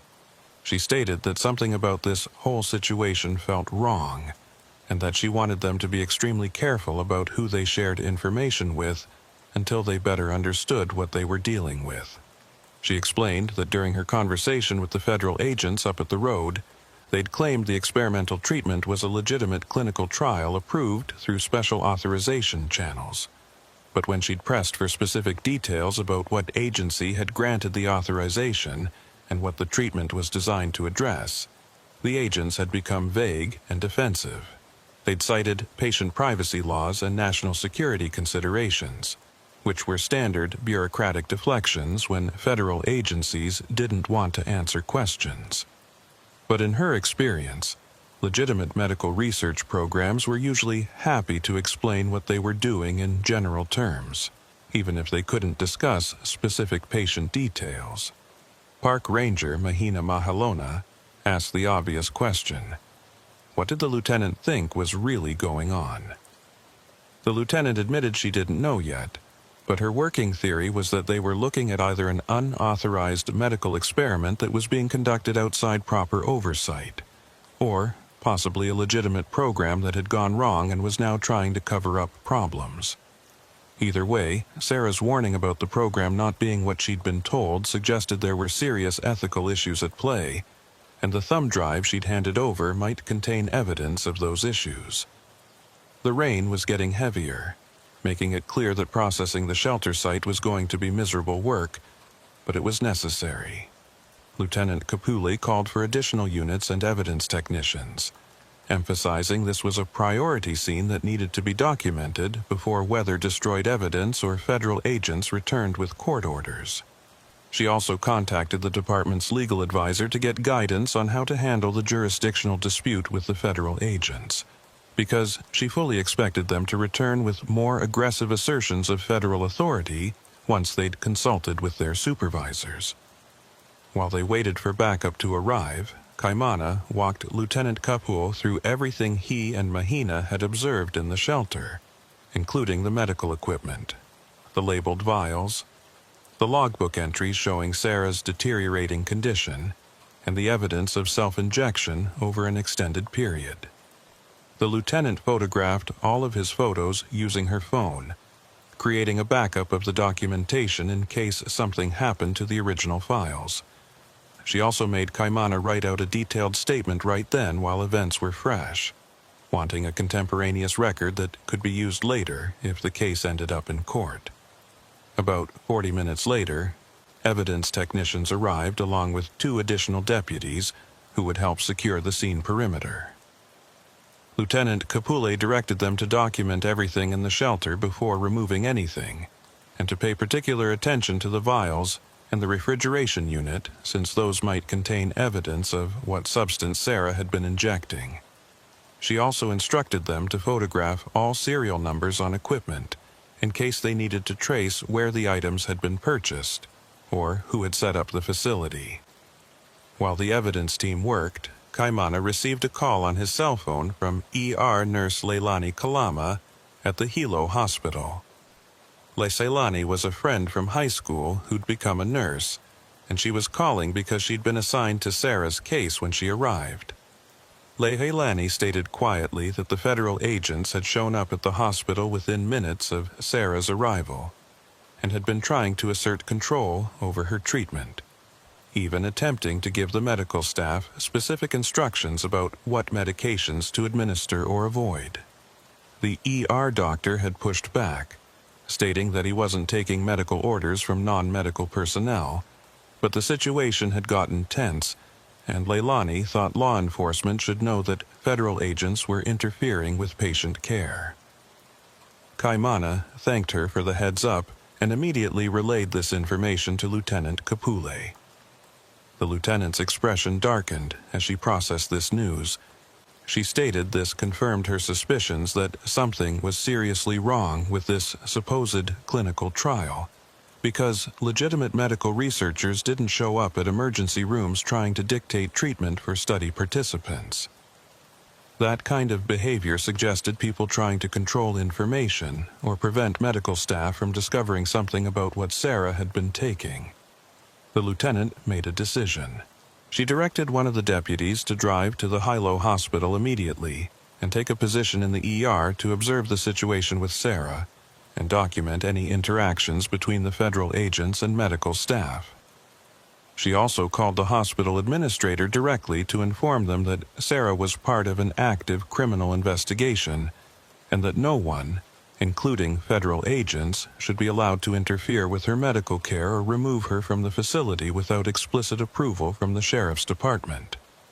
The administrator sounded surprised, but agreed to the restrictions and stated hospital security would be briefed accordingly. As afternoon transitioned into evening, the weather continued to deteriorate, and the evidence processing at the shelter became a race against time.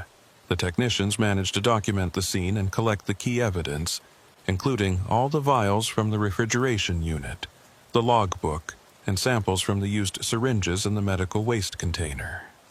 Everything was carefully packaged and transported up to the road where it could be loaded into vehicles for transport to the evidence facility. Lieutenant Capulli personally took custody of the vials and the logbook, stating she wanted those items under direct chain of custody, given their potential significance. Once the scene was processed and secured, Kaimana was finally released from the location and told to head back to the station to complete his reports. The rain had soaked through his uniform and he was cold and exhausted, but his mind was still processing everything they'd discovered. He kept thinking about Sarah's warning, about the program not being what she'd been told, and about her insistence that trying to treat her conventionally could be dangerous. What kind of experimental treatment would create that kind of situation? Back at the station, Lieutenant Capulli called Kaimana into her office and closed the door. She stated that she'd had a chance to examine the thumb drive Sarah had given him, and what she'd found was disturbing enough that she'd decided to bypass normal channels and go straight to the state attorney general's office. The drive contained copies of consent forms, medical protocols, and email correspondence that Sarah had apparently been documenting over the past few months. According to the materials, the clinical trial she'd been participating in was testing a treatment for a degenerative neurological condition, but the consent forms contained language that essentially waived any liability for side effects and stated that participants understood they were receiving an experimental therapy that had not been tested for safety. More troubling were the email exchanges between Sarah and someone identified only as the program coordinator.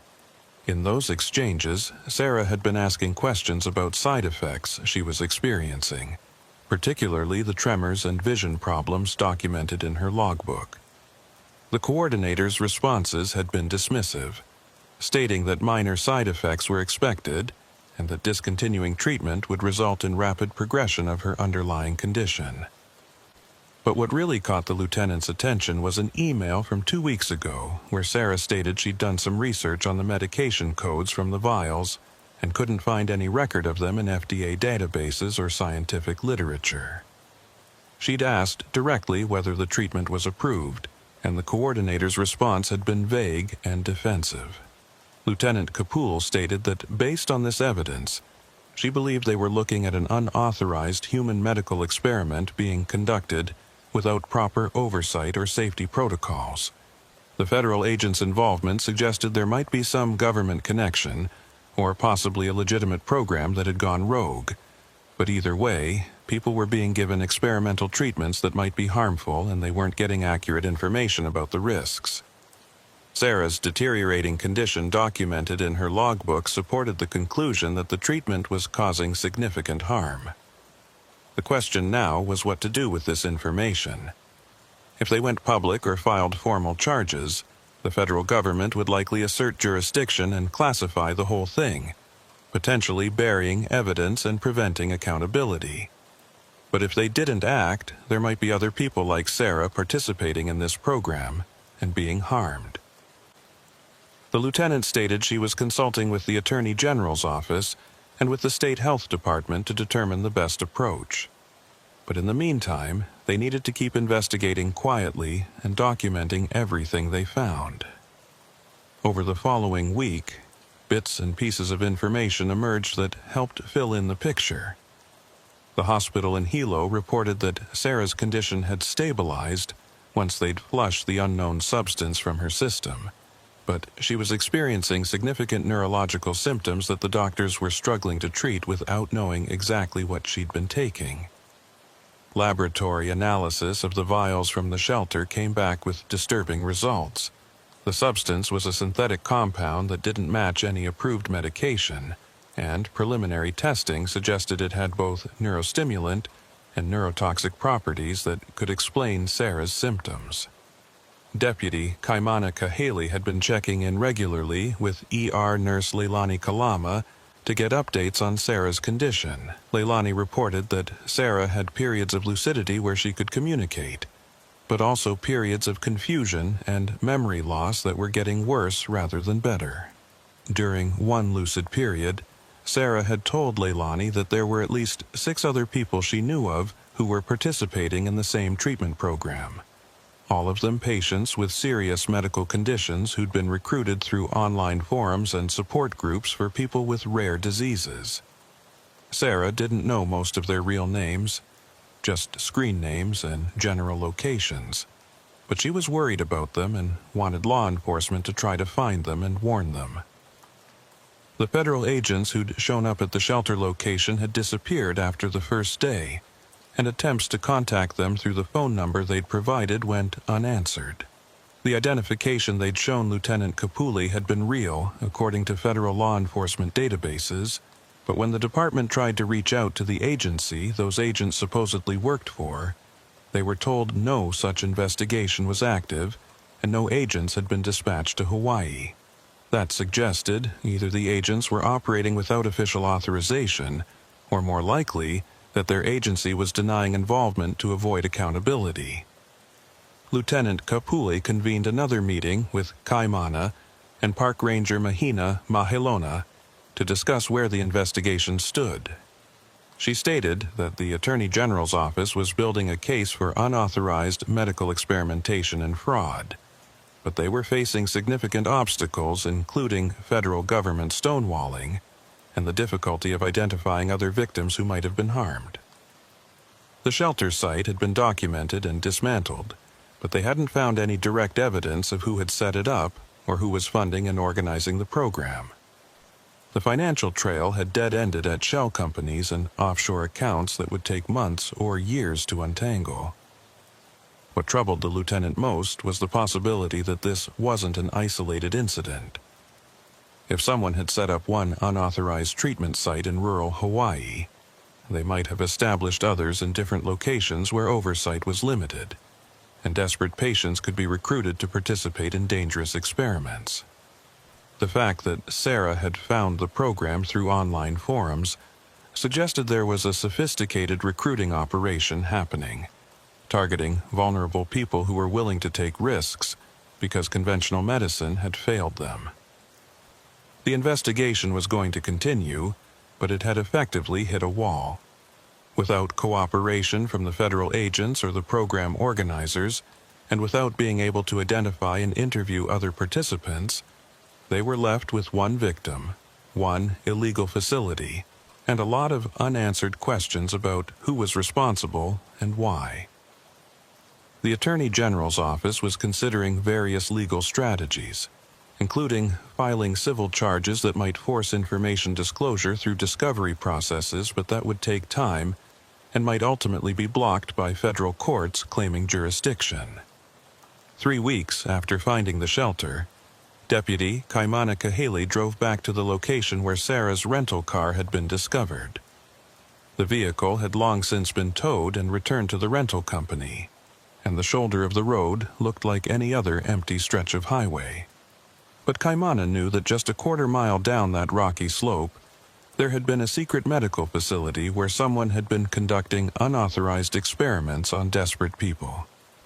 The facility was gone now, dismantled and documented, but the people responsible had vanished like smoke. He stood there in the fading light, looking out over the volcanic landscape and thinking about all the questions that would probably never be answered. Who had organized the program? How many people had participated? How many had been harmed? Where were the organizers now, and were they setting up new facilities in new locations to continue their work? The case remained open, but Kaimana had been in law enforcement long enough to recognize when an investigation was going to fade into the background. Filed away as unsolved and periodically reviewed, but never truly resolved. Sarah had survived, but her neurological symptoms were likely permanent according to the specialists who'd examined her. She'd returned to the mainland to be closer to family, but she'd left behind a statement describing her experience and expressing hope that law enforcement would find and stop whoever had recruited her into the program. That statement was part of the case file, along with all the photographs and evidence and documentation they'd collected. It sat in a folder somewhere in the department's system, waiting for the break that might never come.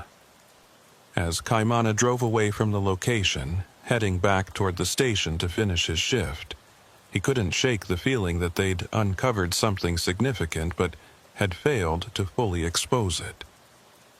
The people running that program were still out there, still recruiting victims, still conducting their experiments in secret locations where desperate people could be convinced to try treatments that might kill them. And unless something changed, unless some new evidence emerged or some participant came forward with information that could crack the case open, those people would continue operating with impunity. The saddle road stretched ahead through the gathering darkness, its curves disappearing into shadows that might hold answers, or might hold nothing at all.